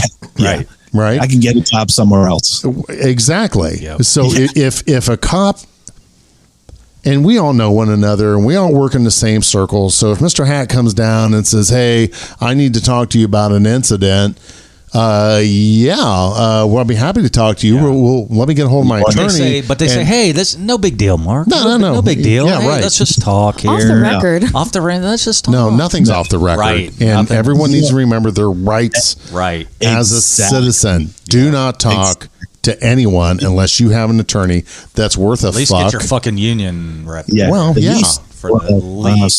sometimes I guess. But I'll tell you, I mean, those of you that have watched the first 48, you see it all the time. They do all this work for 47 hours. They get the person in the interview room, and the person goes, "I ain't saying shit without my attorney." And the detective, you could see it in their face. They're like, "Fuck." Right. Right. Yeah. Well, he was arrested and taken over to processing. Fine. Yeah. Right. Later on, dismissed, lack of evidence. But and Mark, I agree with you, which is know what your rights are. Yeah. It just doesn't work for the folks that you're arresting. But these days, man, they'll convene a grand jury in a day and have you indicted. Yeah. Speaking of someone who's gone through that process, yeah, you know, that was miserable. Yeah. Absolutely miserable. You know, the trend nowadays of some of these chiefs that eat their own, and it's not only, I don't support any misconduct. If you're wrong, you're wrong. Oh, absolutely. And shitty cops, get the fuck out of the, exactly. Yeah. I'm not that. But the guy that you know, we all got problems, we all fuck up or whatever else, but you know, in my world, you know, not only do they want to fire you, but they're going to go home and shoot your dog, and then we're burning your house down, and then I'm going to fuck with you so you can never ever they'll get have a the job. news there the whole time. Oh yeah. With me, the first time ever in history of the agency, they did a press conference when I got put on administrative leave. But they didn't do a follow-up press conference at the end saying, we were wrong. This is right. Yeah, so if you don't know people are going to be like, "Oh, I've heard that name. He's a piece of shit. I've heard that." You don't know the whole story. Right. I tell you the whole story. Right. You know, and the thing is and Mark, you hit it right on the head, because I fell victim to that too, which is I got no problem with you not wanting me there anymore, and I'll go. But don't try and affect my means of earning. Don't try and stop me from earning a living in the future because you have some sort of personal vendetta. And it's crazy because in no other profession can you do that. Like if you worked at like Target and you went to go apply at Walmart and they called over a Target ain't going to turn around and be like, "This guy was a piece of shit." Oh, well, he resigned, but you know, he was under investigation. So this guy can fucking collect parts for his life. Like, they're not going to do that shit. They don't give a fuck. But in law enforcement, they're like, "Oh, this guy's a piece of shit." Oh yeah, fucking asshole. And they're not like, you're still confined to the law, like the labor law. Like you can't fucking do that. And I laugh. And one day I'll make public, like one day I'll publish on social media my background investigation and what my department wrote on my security clearance for my background investigation. And people will scratch their heads and go, "How the fuck did this agency get away with this?" Well, it's because there's nobody holding them accountable, and I think that's where that we need that national board. You know, we had a knucklehead here in Ohio that wrote an article about there needs to be a national registry for these rogue cops, and the guy got fired from his job to begin with. Yeah, and I think the Cleveland Plain Dealer wrote this article, and I don't know if I didn't send it to you, Nick. I'll text it when we get done, but I was like, where's this guy coming from? You know, and where we need that at is at the corner office. You know, there needs to be some accountability. And you're like, well, we could do so much more. No, this stuff starts at the top. And what's the big thing? Shit rolls downhill. It's not changing either, man. It's not changing. It's not. When I was on desk duty because I was pregnant, the department that I was at was so gracious to still allow me to work. I was actually doing the background checks for our new hires, and we were hiring 4. And I was appalled at the things that the departments were telling me on the phone because, you know, there wasn't any relationship. I didn't know these people that I'm calling, and sergeants are calling, you know, I'm requesting to just speak to somebody about, you know, more so like their character and they would tell me all kinds of things. Oh, this guy, you can't trust him. Completely illegal shit. Yes. Oh, yeah. Like he was like, he was homeschooled. I need you to know that. And I'm like, well, I mean, obviously I have that information because that's his high school diploma, but like, what's that have to do with who he is as a 37-year-old man? Yeah. Just curious. Wow. So, I mean, like the things that they were telling me, I'm like, this is definitely illegal, but you know, I took the information and I wrote it down. Yeah, Kelly, you're only hearing about this for the first time, but like I went for a security clearance and my background investigator for the government called me and she's like, hey, listen, I've been doing this for a really long time. I've never seen this before, but I'm going to give you this piece of advice. And this is not investigator so-and-so to, Nick. This is Sandy to Nick. Sure. You need to FOIA this investigation when I'm done with it. And I was like, what the fuck? So I did. And because security clearance FOIAs take a really long time, I've got it back, and it came back like 200 documents. And in it is a sergeant from II who puts in my security clearance background. Nick is mentally unstable, financially unstable, and after being forced out of the department, had a public meltdown on his podcast. Wow. Like, that sounds like somebody I know. So my background investigator is like, she's like, we got to send you for a polygraph because they're accusing you of this, this, and this. We got to look at your finances. I was like, go ahead. And so I got cleared for everything. And it was just comical because how could somebody write on a federal document, a federal background check, and I paraphrased a lot of it. It was a lot worse than that, what he said. Wow. And it just astounded me because and I tried to report it to the city attorney and the city manager and all these other fucking politicians that are over there. They could care less. So that would flag you on a red flag law. So you can't actually have a gun. yeah, I can now. Well, yeah, you're right though. No, because that would all of that would prevent you from. Flags were in place. It was a clear. And here's the thing: is before I went for that job, I'm not at that job anymore. But before I'd gone for that job, and Mark knows this, I was going on interviews and I was fucking nailing the interviews. But you got hired at the last one. They didn't care. I got hired at the Victoria's Secrets. Okay. Yeah. Victoria's Secret's Scorpion Task Force. Beaver Task Force. Good job, Nick. So I kept on getting emails after I did my phone interviews, and they were like, we went with a different candidate. I was like, this is crazy with like all my experience and everything. What is going on? And I was so naive. Like I was like, my department would never do that. They have my best interest. When the security clearance I knew that they were very upset because you're on a national podcast telling everybody what a bunch of boobs they are. Must have been some meltdown. I don't know what it could be. I don't know. It was eventful because it was like the podcast like kicked off, and then the book came out, and the book was like nonstop, and so the department was like really pissed off because I named names in the book. Like I was like, this person's a fucking douchebag. Did they come after you? They tried to. Dude, when you put the books in that guy's house that was for sale all over the place, that was fucking epic. I think about that shit all the time, dude. That was amazing. So, Kelly, my former chief, I was like, I'm going to have to ask this later. I've got notes on my phone right now. I'm like, I really missed out on this. I'm glad to be here. My former chief that ultimately I got fired, when he got fired, gave his 2-week notice for retirement. Air quotes. Retirement. Isn't that like a 7-week requirement? Yeah, exactly. So he had to sell his house in Virginia and move back to California. So he had an open house. And so they used like Redfin. And I went to his house and I put my book all around his house. And he booked online like every showing. Every fucking showing. First weekend, I booked every time slot under a different name. And so he had no showings on the first weekend of his fucking sale of his house. Classic, and I even put a book in the I'm going to refrigerator. give you a round of applause. Yeah, that's awesome. Listen, Jeff, I'm not going to lie. The whole entire time, there was pee coming out of me because I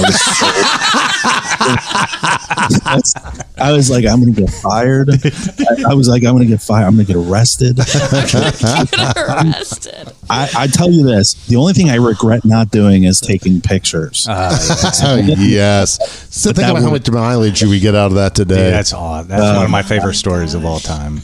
But you know what? It couldn't have happened to a fucking nicer guy. Karma. But going to what you said, Kelly, they tried. So the city attorney tried to pick apart the book and try and figure out a way to stop the book or to sue. And the problem is the way that the law is written is it's only liable or it's only slander if it's not true. So what they had to do was they had to go to these people and say, did this happen? That's true. Yeah. And I almost wanted them to turn around and lie and say it didn't happen so we can go to court, because I would love for a judge or a jury, because I would have asked for a jury trial. I would have loved for 12 people to read that book.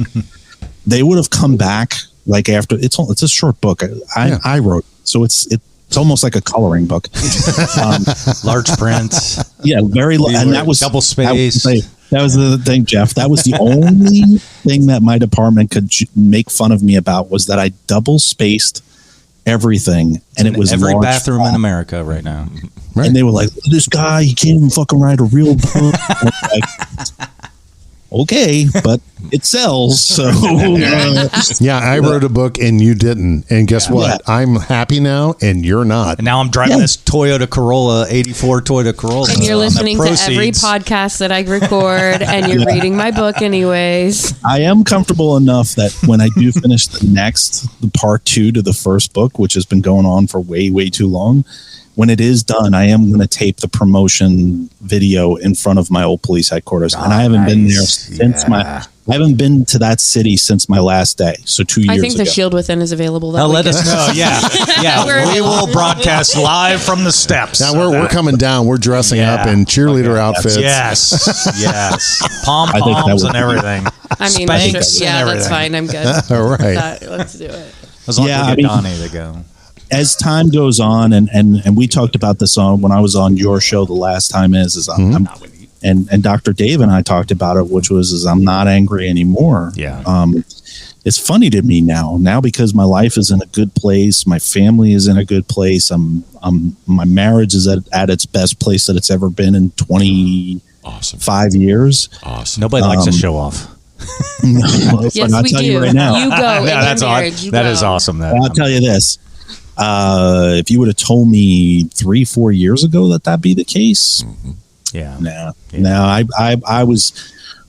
was definitely circling the drain. As popular as the podcast was going, my life behind the scenes was crashing fast, really, really fast. And if my wife wasn't there to snap me into reality, and I don't think I'd be here at all. Right. Or if I was here, I'd be homeless. I wouldn't.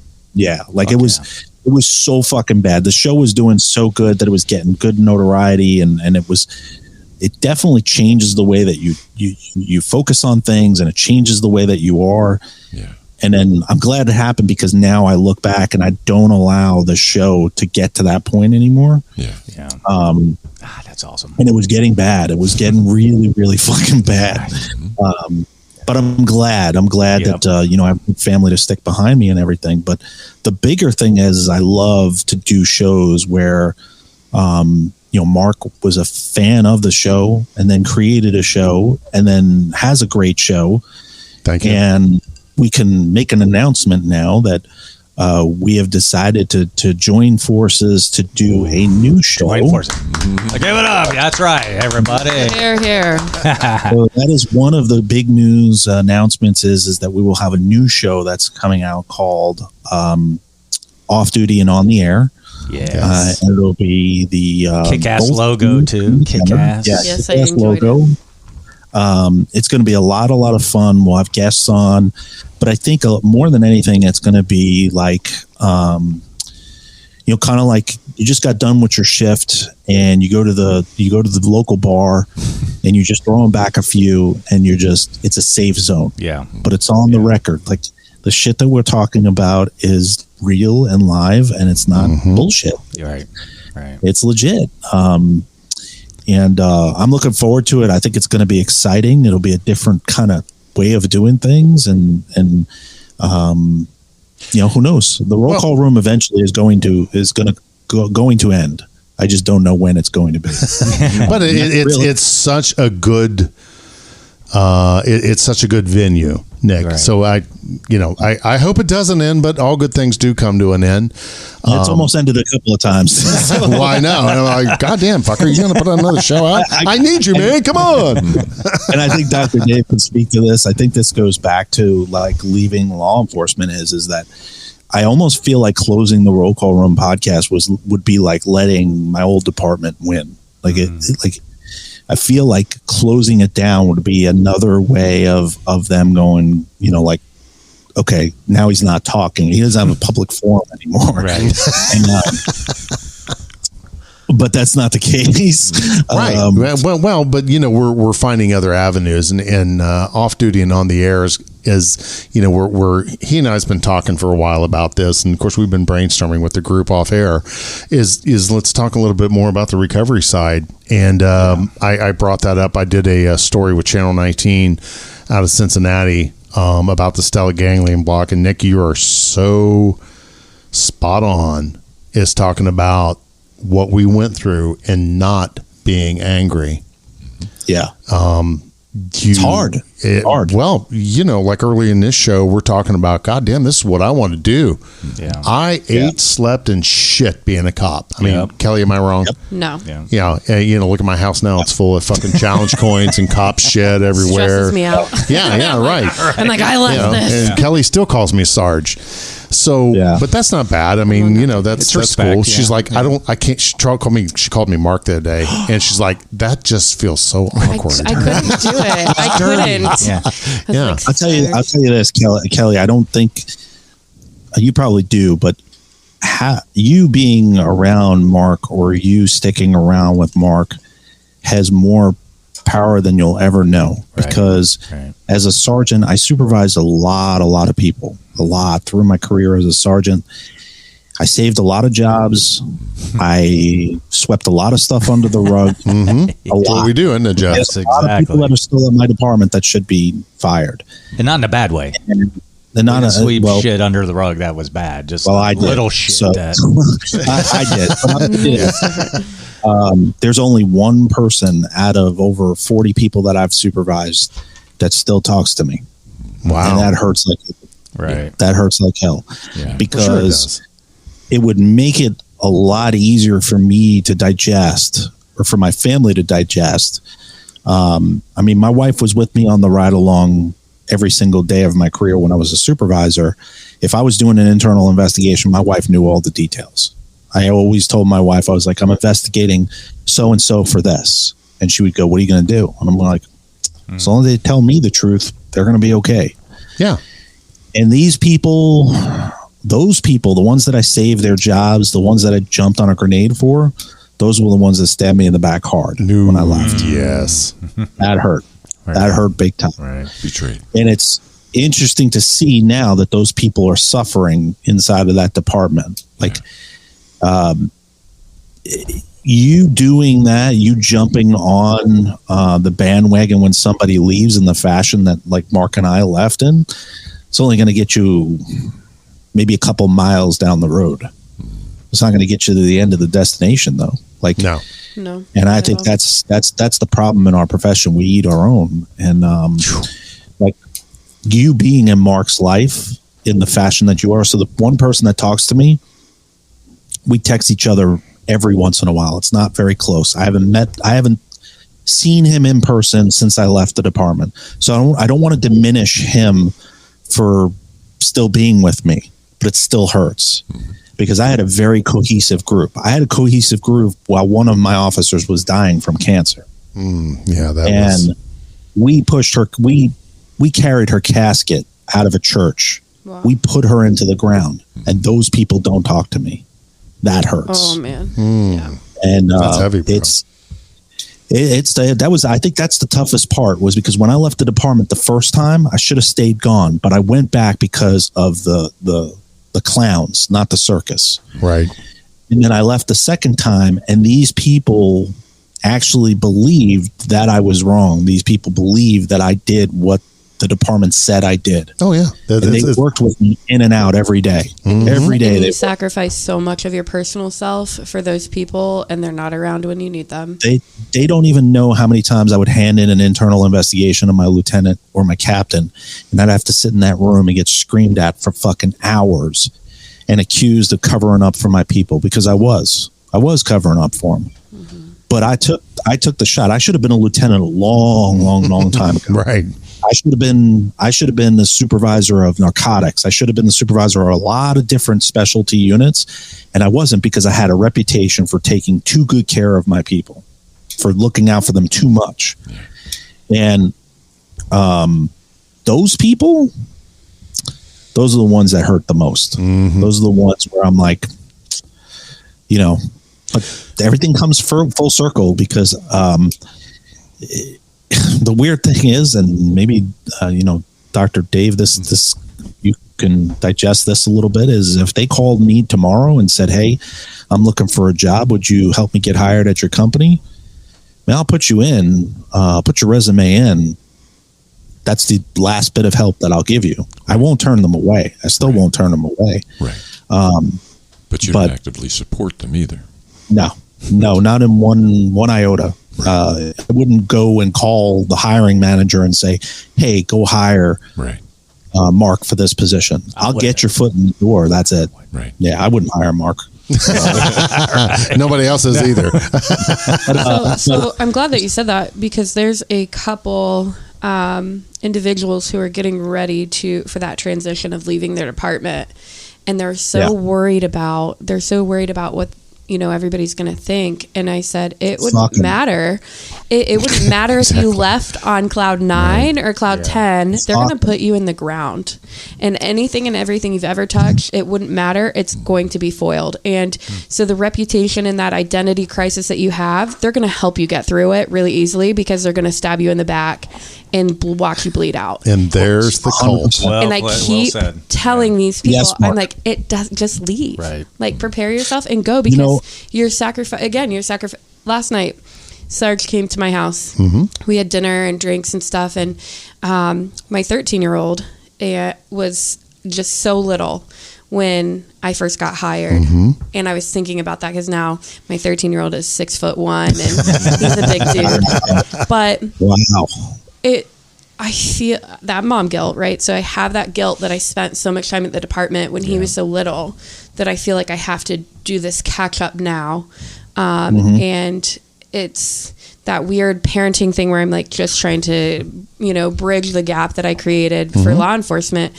And those people aren't my friends. Like, they don't talk to me either. And not that I would want to, because they're so simple-minded that is the only thing that they can do, right? But Sarge is there, and he's been there through everything that I've went through at my second department, my third department, and then when I decided to just leave altogether, and then with my toddler, and, the next season that I'm in, I couldn't imagine not being around you. That would make me really sad. Well, thank you, Kelly. She's a great lifelong friend. That would make me really sad. Yeah. I'll add this. Don't leave me. But no, you're going to struggle with that for the rest of your life, because my kids are all adults and I still struggle with that. You know what I mean? Well, I didn't let it happen twice. So I have a 2-year-old, and I left in 20. I left shortly after he was born. You realize it now, and you can spend that time with the kids. Like, my kids are adults, and I'm just now starting to try to make amends. But good for you. That's awesome. I'll give you this piece, Kelly, and we talked about it at the beginning, like how my kids told me, they were glad. But when you get a moment, go into like the old RCR episodes, and there's an episode where I have both of my daughters on the show. It was the only time. Very cool. Do you remember that one, Mark? I do. Yeah. So it took every ounce while I was taping that episode not to like break down in front of my kids. Yeah. Because all the times like I thought I was sheltering them from stuff, they knew about it. Right. They just knew. They're very intuitive. Yeah. It was really, really heartbreaking to listen to. It was, I remember recording it at my coffee shop that I used to own. Mm-hmm. And I asked them this question, and I don't know why I asked them this question, but their answer was just so profound that it was sad. Like it made me very, very sad. Listen to that episode, and I'll tell you that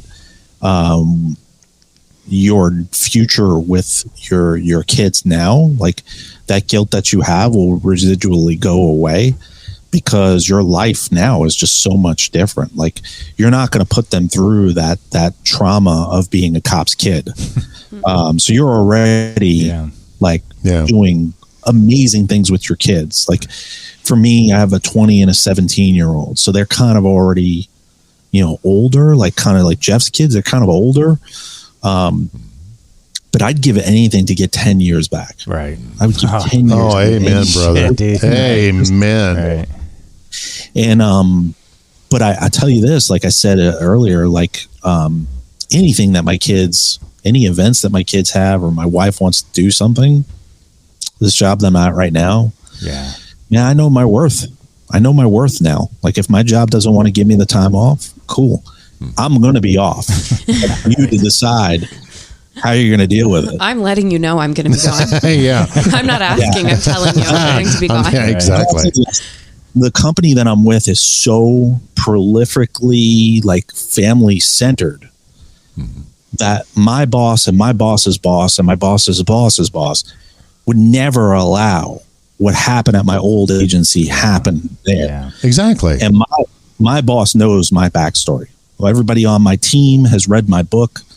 And they all say the same thing. Like, it's crazy, the stuff that you went through. It's almost not even believable, the stuff. And I'm like, trust me, it is believable because it happened. Yeah, I lived this fucking shit. Time again. Yeah. If I could go back and do it all over again, would I do things differently? Yeah. I would have shut the Roll Call Room podcast down for 6 months. I think I've said that before on another episode. I'd have shut it down. Like I would have shut it down when my wife told me to shut it down. I should have shut it down. And instead, I kept putting my thumb in the department's face. Yeah. Right. Because when I left the first time and came back, they put me on probation for a year. So I'd already had 16 years on the job. I came back, they rehired me and put me on probation. And I had 6 more months left when we started the podcast. And my wife was like, don't ruffle feathers. Right. Don't do it. And I kept saying, they're never going to do anything. See that, and that's that. You think smart woman. She's a smart woman because she was right. No, she Always was exactly. Yeah, exactly. Yeah, but trust me, I do now. I do now. Yeah. But you had that trust with those people that you worked with. And ladies and gentlemen, if you're thinking about leaving, remember, most of these people are work associates. And, one of my officers recently got dismissed, and he was sharing with me that what cut him the deepest was the people that he would have laid his life down for. Right. Yeah. When he walked out the door, wouldn't even make eye contact with him or say, hey, man, take care, or sorry, this is nothing. Just like he was a ghost when he walked out the door. And I felt that, well, I shouldn't say I felt that same thing, but when I went in to pick up my my retirement gun and my badge and my retirement ID, I called the then deputy chief, and he's like, hey, man, we got all your stuff ready. If you want to just let us know when you're going to be here. And I'm like, I'll be there at 11 o'clock sharp. Yeah. Would you have 15 people waiting for you? No, both the chief at the time and the deputy chief at the time are gone. And I got my stuff from the biggest pain in the ass that I had on my crew. They handed it to me in an old evidence bag. I'll email you the picture. You're gonna shake your head. I'm like, you can't make this fucking shit up. Did it have the evidence tape around it and stuff? Yeah, no, it didn't have that, but it had my last name wrote on it. And I looked at that and I laughed, and I thought, this is like the biggest fuck you ever. Right. And go ahead. But Nick, you got yours, Mark. Like you got your stuff. Like I didn't even get that closure, man. Like I got booted out the door. Oh wow, bro. And they pulled up. It was right when COVID started. My wife came with me. They told me to come bring all of my stuff, all my uniforms. and they met me at the front of headquarters with a garbage pail, and I handed everything to them, and they threw all my shit in the trash. Dang. Wow. Everything. The pins, massive fuck you. My uniforms, everything. They threw it right in the trash. And then the two people from II were like, hey, we got a message from the chief for you. And I was like, what? And they said, today is your last day. Get the fuck out of here. Thanks. And I was like, well, what about my retirement creds? And they were like, you don't qualify for them. You didn't leave the department in good standing. So I got nothing. I got no badge. I got no retirement creds. I was lucky the first time I left the department, I was smart enough to buy my gun that I graduated the academy with. But other than that, I don't have anything. So you didn't get any of your retirement that you paid in for? No, I got my retirement. So I didn't wait till I was 55. I cashed that bitch out. Oh, okay. Yeah, good. As soon as I left, the people at City Finance were like, don't do that. Don't do that. I was like, you think I want my money in your fucking retirement system? Yeah. No. Right. Right. You guys can't fucking you guys can't like do anything right. Yeah, you can't find your ass with both hands. So when I yourself, I was like, all right, whatever. So talking about your retirement funds, they're like, oh, you got to stay for that pension. My wife is obviously a hell of a lot smarter than I am, and she makes a lot of money. And she hooked us up with a financial advisor. Smart. And it's like I said, she's much more smarter than I am. So I went down and I met with him while I was on the shelf. When I was on administrative leave for 71 days, and give or take, yeah. So we were kind of working on our whole life policy and all that, and so I took and Frank said, "Hey, bring your paycheck stubs with you," and I was showing him how much money I was putting into this pension fund a month. Yeah, and he said, "You've been there how long?" And at the time it was like 20 years. He said, "Mark, do you realize?" He said, "What's this worth today?" Because, I was planning on pulling the plug and leaving, and I was looking at options. So in my world, the only money you get out is the money you put in. You don't get any of you don't get any of the growth. You don't get nothing. So dime for dime, you don't get any of the money the Sunday put in either. Yeah. And he looked at me and he's like, that's a fucking joke. He said, let me tell you something, dude. If you'd have been giving me this much money for 20 years, you would be a millionaire right now. Yeah. Yep. You wouldn't have to worry about leaving and paying your bills. And immediately after That's why I took all of mine out. She did the He true gave story. me the phone number, and I was like, hi, I need it. Hi, this is the Kelly. I need that money. Yeah. Please send That's to the mafia, Kelly. dude. That's the mafia mentality. Yeah. Like, they got you, dude. It truly is. They hold your money hostage. And they don't want to, and I found this out later. The reason why that city finance person was like, don't do it. You're screwing yourself. The reason being is every bit that you take out of that pension fund, because they used Prudential, that money that you take out now lessens the entire fund. Right. So their interest goes down. Yes. So chunk that I took from them, they were like, fuck. Like now we have this deficit. But like it wasn't even, I had only been there for like, I don't know, 16, 17 years. But so that's pretty fucking substantial. Only. I mean, after the fucking federal government like pulled out from me, like pulled out of the insides of me from taxes. I never pull out. Like I was, I like to be as descriptive as possible. So I opened up the coffee shop. That's why we're friends. Paid off bills and shit like that. But I would tell folks that do pull your money out, do what Mark did, which is go to a financial advisor and reinvest it. Exactly. But I kind of like known that I was going to get another job eventually. I didn't know when. And then I would figure it out. Like I was like, I'm young enough. I'm not old, but I'm not young. But I'm kind of young enough where I can do another 20 years somewhere else. Now, Nick, you're from a larger department. Did you guys have retirement seminars that you guys could go to? Like we had a retirement seminar. Like, hey, and you get it at like 15 years, 20 years, that's smart. 25. No, but I didn't. I never went to them because everybody's like, dude, you go in there and you're like, dude, you can't retire at 20 years. You can't retire at 25 years. You got to stay here for you do that drop, do that 6, 8, 10 years, and that's the only way you're going to live. And that's how do you live, right? Like, how do you live? But I never went to one of those because I was a kind of conspiracy theorist. Like, oh, they're just going to fuck you, and your wife can go, and you go to our academy, and they'll give you lunch, and it's like a 2-day thing, and get off the road and this and that. And I'm like, and one of my older guys that was like, dude, don't fucking go to that because they just fucking scare you into you can't live without staying here for 30 years and making this kind of money and stuff. But then I'm like, dude, that's where the mental health thing is. And I think that they speak so much in the academy. Like, they give you DT and firearms training and all this other stuff to like keep yourself safe and stuff. But there's not one like 4-hour block about fiscal responsibility. Right.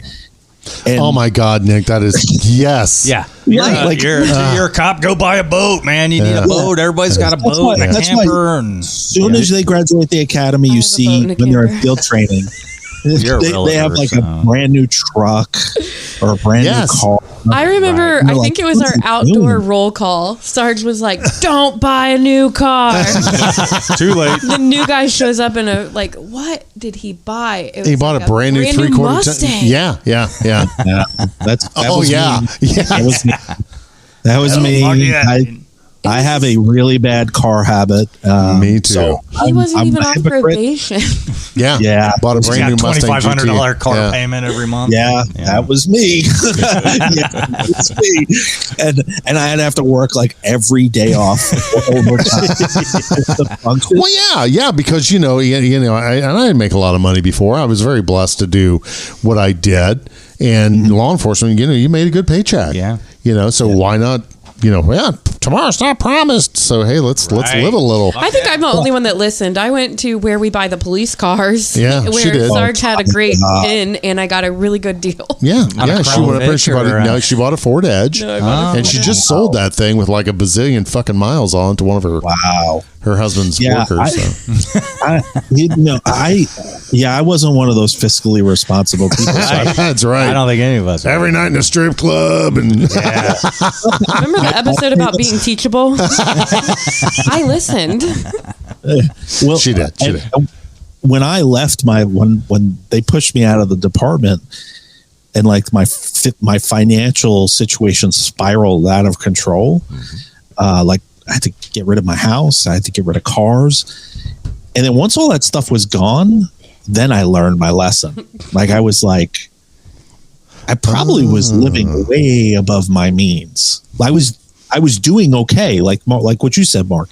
Right. Overtime's always there for you as a cop, but my taste was way too high for my age. Well, it's because we're type A's, Nick. You got that ego you got to feed, and me, I had this gigantic house, and I had to go buy a new Ford Explorer Sport because at the time I was on the Ford Police Advisory Board, and like, oh, we'll make you a sweet deal, buy one new. Oh, sure, I need this $1,200 off. Yeah. I need this $1,000 a month car payment. And, we had matching Harleys, and I was there. It's just like what you and I are exactly like that. I was like, that's why we collaborate so well. I built a brand new house. I did all this stuff, and like, I blew so much money. If somebody had like said to me, slow down, I probably wouldn't have listened, but it would have been nice. It would have been nice. Yeah, someone take you under the wing and say, bro, let me show you something. So chief, when I got hired, my chief said that he was going to have a financial meeting with me because he was going to retire with well over $1 million in his account. Yeah. I'm still waiting for the meeting. Yeah, chief. He did. He literally said, he's like, I'm going to sit down with you and we're going to go and talk about why you need to put all this money into comp and why you need to put all this money into your retirement. And I'm like, oh, okay, great. Never. Yeah, I think about if I would have left 4 years ago and came to the company that I'm at right now, man, my life would be so different. So fucking different. But you just I'll say this, and then we can kind of close it out. The folks that are out there listening, I think the big message for this episode is that there is life outside of law enforcement. Yeah, whether or not You choose. There's another podcast that started it's kind of the same way, like with Mark, Spinning Our Gears. These were two fans of the show. They called me. They said, "Hey, listen, we want to start a show, blah, blah, blah." Great guys, really cool dudes. One of them decided to leave law enforcement completely, but still has his foot like in the pond, and he's like a part-time officer. Okay. So remember, that's always an option depending on where you live, if that's what you want to do. But remember, if you're really willing to get out of law enforcement, be careful about trying to keep your toe in that water for the wrong reasons, because it can ultimately backfire. I mean, you're trying to get a taste of something, and you can get yourself seriously hurt because of trying to get a taste of that. So if that makes any sense. Seriously hurt and I'll leave it to you guys sued. So. Yeah. I don't envy the position that cops are in now. Like every police shooting now is automatically grand jury indictment, and we'll sort it out. I don't envy the position that these officers are in now. I think it's a young person's game now. Absolutely. And I think it's the millennial generation's game now. I'm far, far too old to be dealing with that stuff. Hey now. And, just, it's a technology error. So I think law enforcement has to go in a different direction. The dinosaurs aren't dying off quick enough for me. So, but I'll leave it to you guys on that end to close it out. Whatever final thoughts you have, David. Mrs. Voice. The thing that you talked about in the January episodes, that you start your career nurturing something that has nothing to do with your career, whether it's playing the bass, whether it's working on cars, whether it's volunteering for this, that, and the other thing, whatever. Have something that has nothing to do with law enforcement and nurture it your entire career. It becomes the thing that the answer to the question, what am I going to do when I'm done? I'm going to do that. And I want to get that ready year one of my career. You nurtured out your whole career, then you walk out the door. Yeah, I know all of you are going to go through the same kind of shit inside about hard to leave, hard to stay, that whole thing of going back and forth. But eventually you are going to leave. And when you're gone, if you've got nothing to do, you're going to go straight downhill.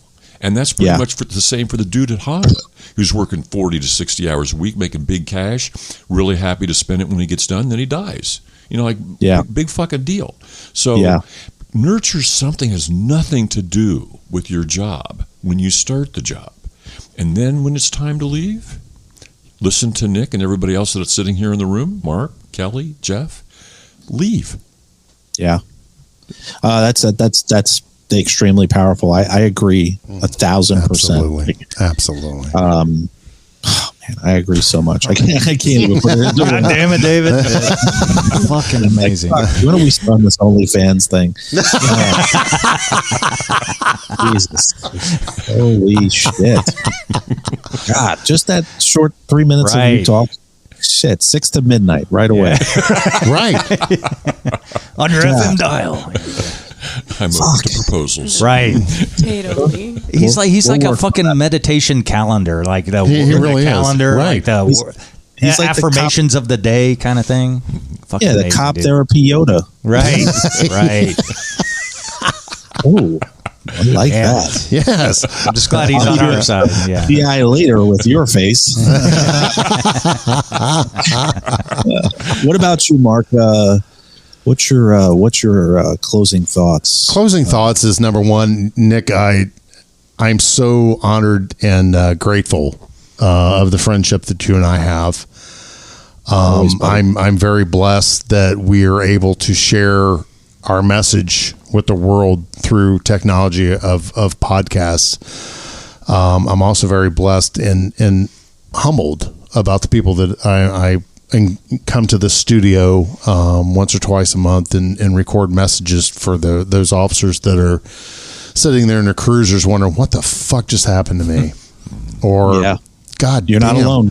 I thought my boss liked me. Why is he fucking me over like this? And the message is that there's help out there.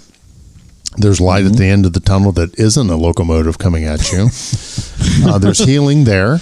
I went into session yesterday with Dr. Molly Hall, And she told me that, Mark, by the time everyone gets to me, you're a 10 of 10 with your PTSD. And my biggest closing note on this is get involved with a therapist, heal those 100%. Daily traumas every week through EMDR, whichever else.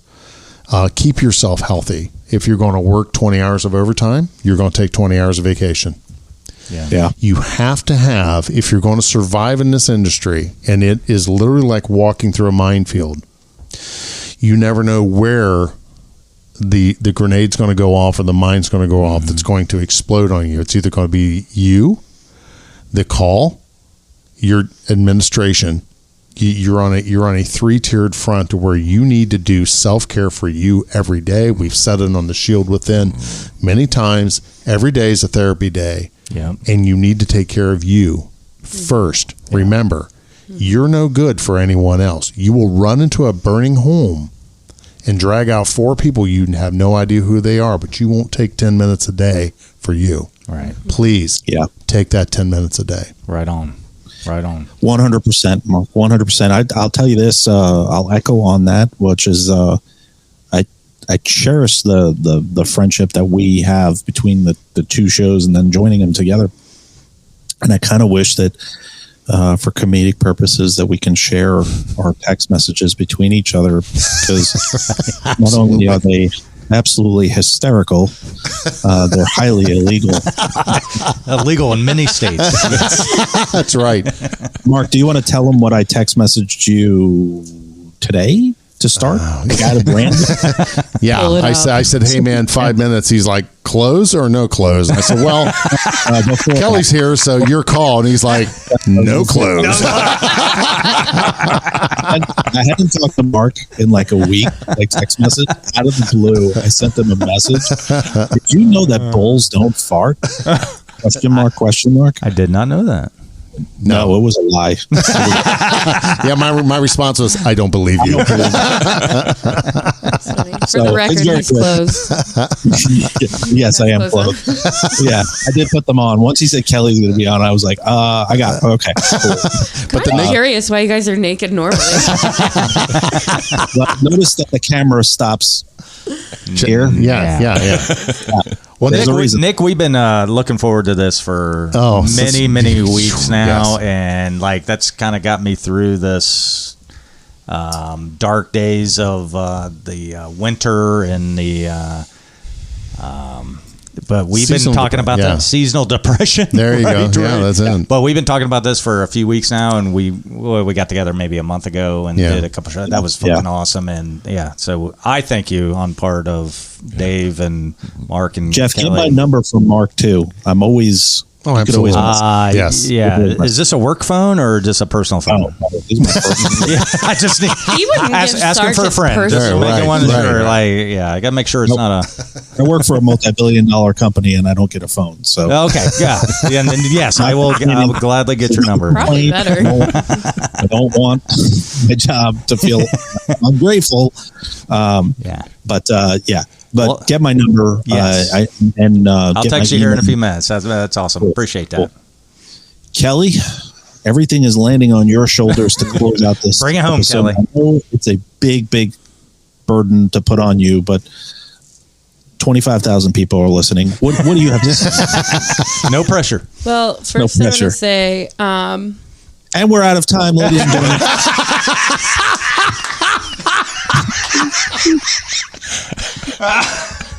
I have some shit to say, okay? So we're going to extend it. I have things to say. All right, Nick, from the top ring. Okay. I deserve that. I deserved it. I'm sorry. That was good. I was like... Perfect. Anyway. No, I really do. So we do have this group chat, and I said it to the guys the other day that it's like I wake up to good morning texts, and I'm in a ton of like women's support groups and, professional groups, and nothing is more fulfilling than the good morning text from the group every morning. And I know that, it's not silly. It's not silly at all, but it does. It starts my day off in a different kind of way. Like there's so much more important things than, what people deal with and what they allow to happen to them. And for the people that are thinking about leaving, you know, they're not going to care about you no quicker than the door shuts behind you. And 100%. The people that you're going towards, the people when you walk out that door and you're going towards, those people, your family, your actual friends, the people that care about you, they will be there.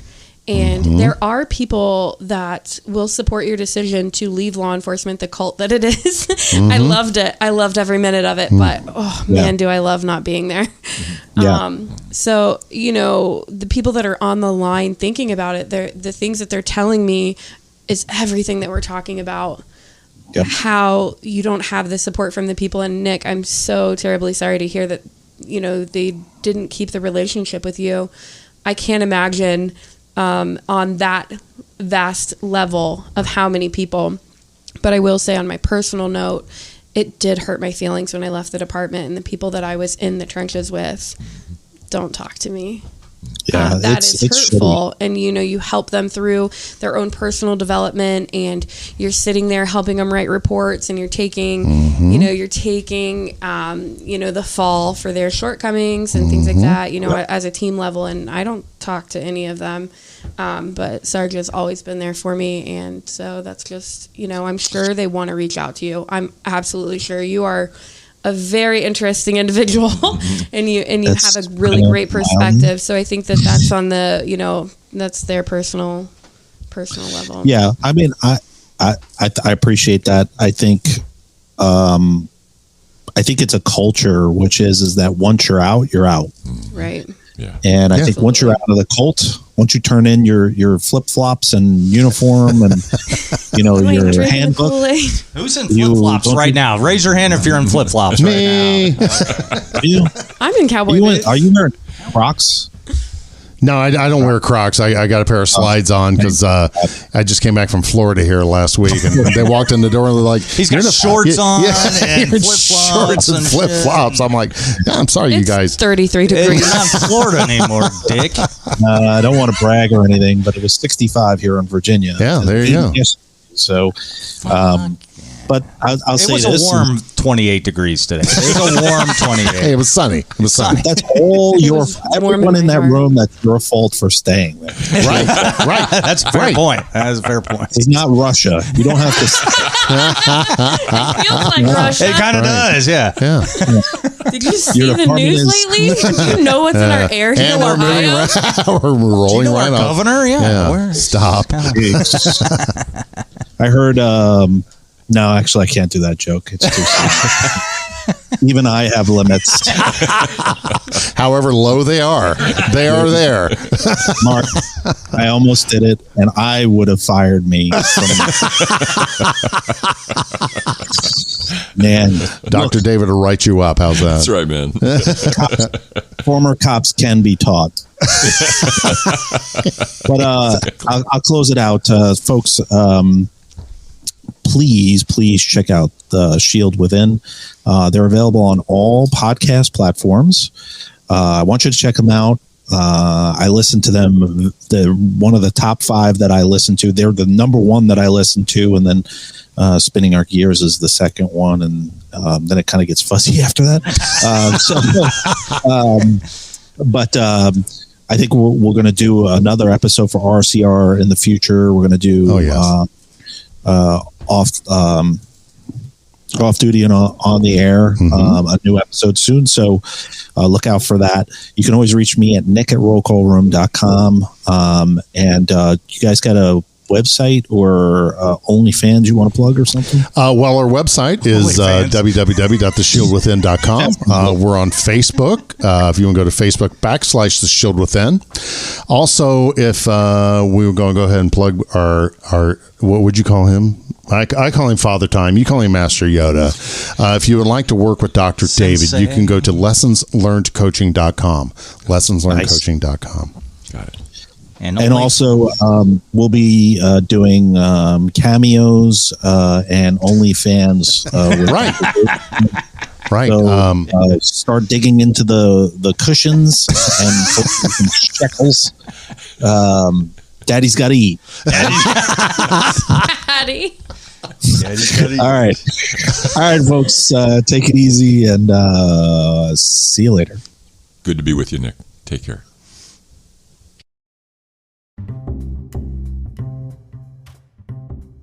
Do you want to help the Roll Call Room podcast keep going? Of course you do. Join Patreon and pledge to the show each month. Tiers start at $5 and you can get some pretty cool shit with it, including swag and access to listen to episode clips early.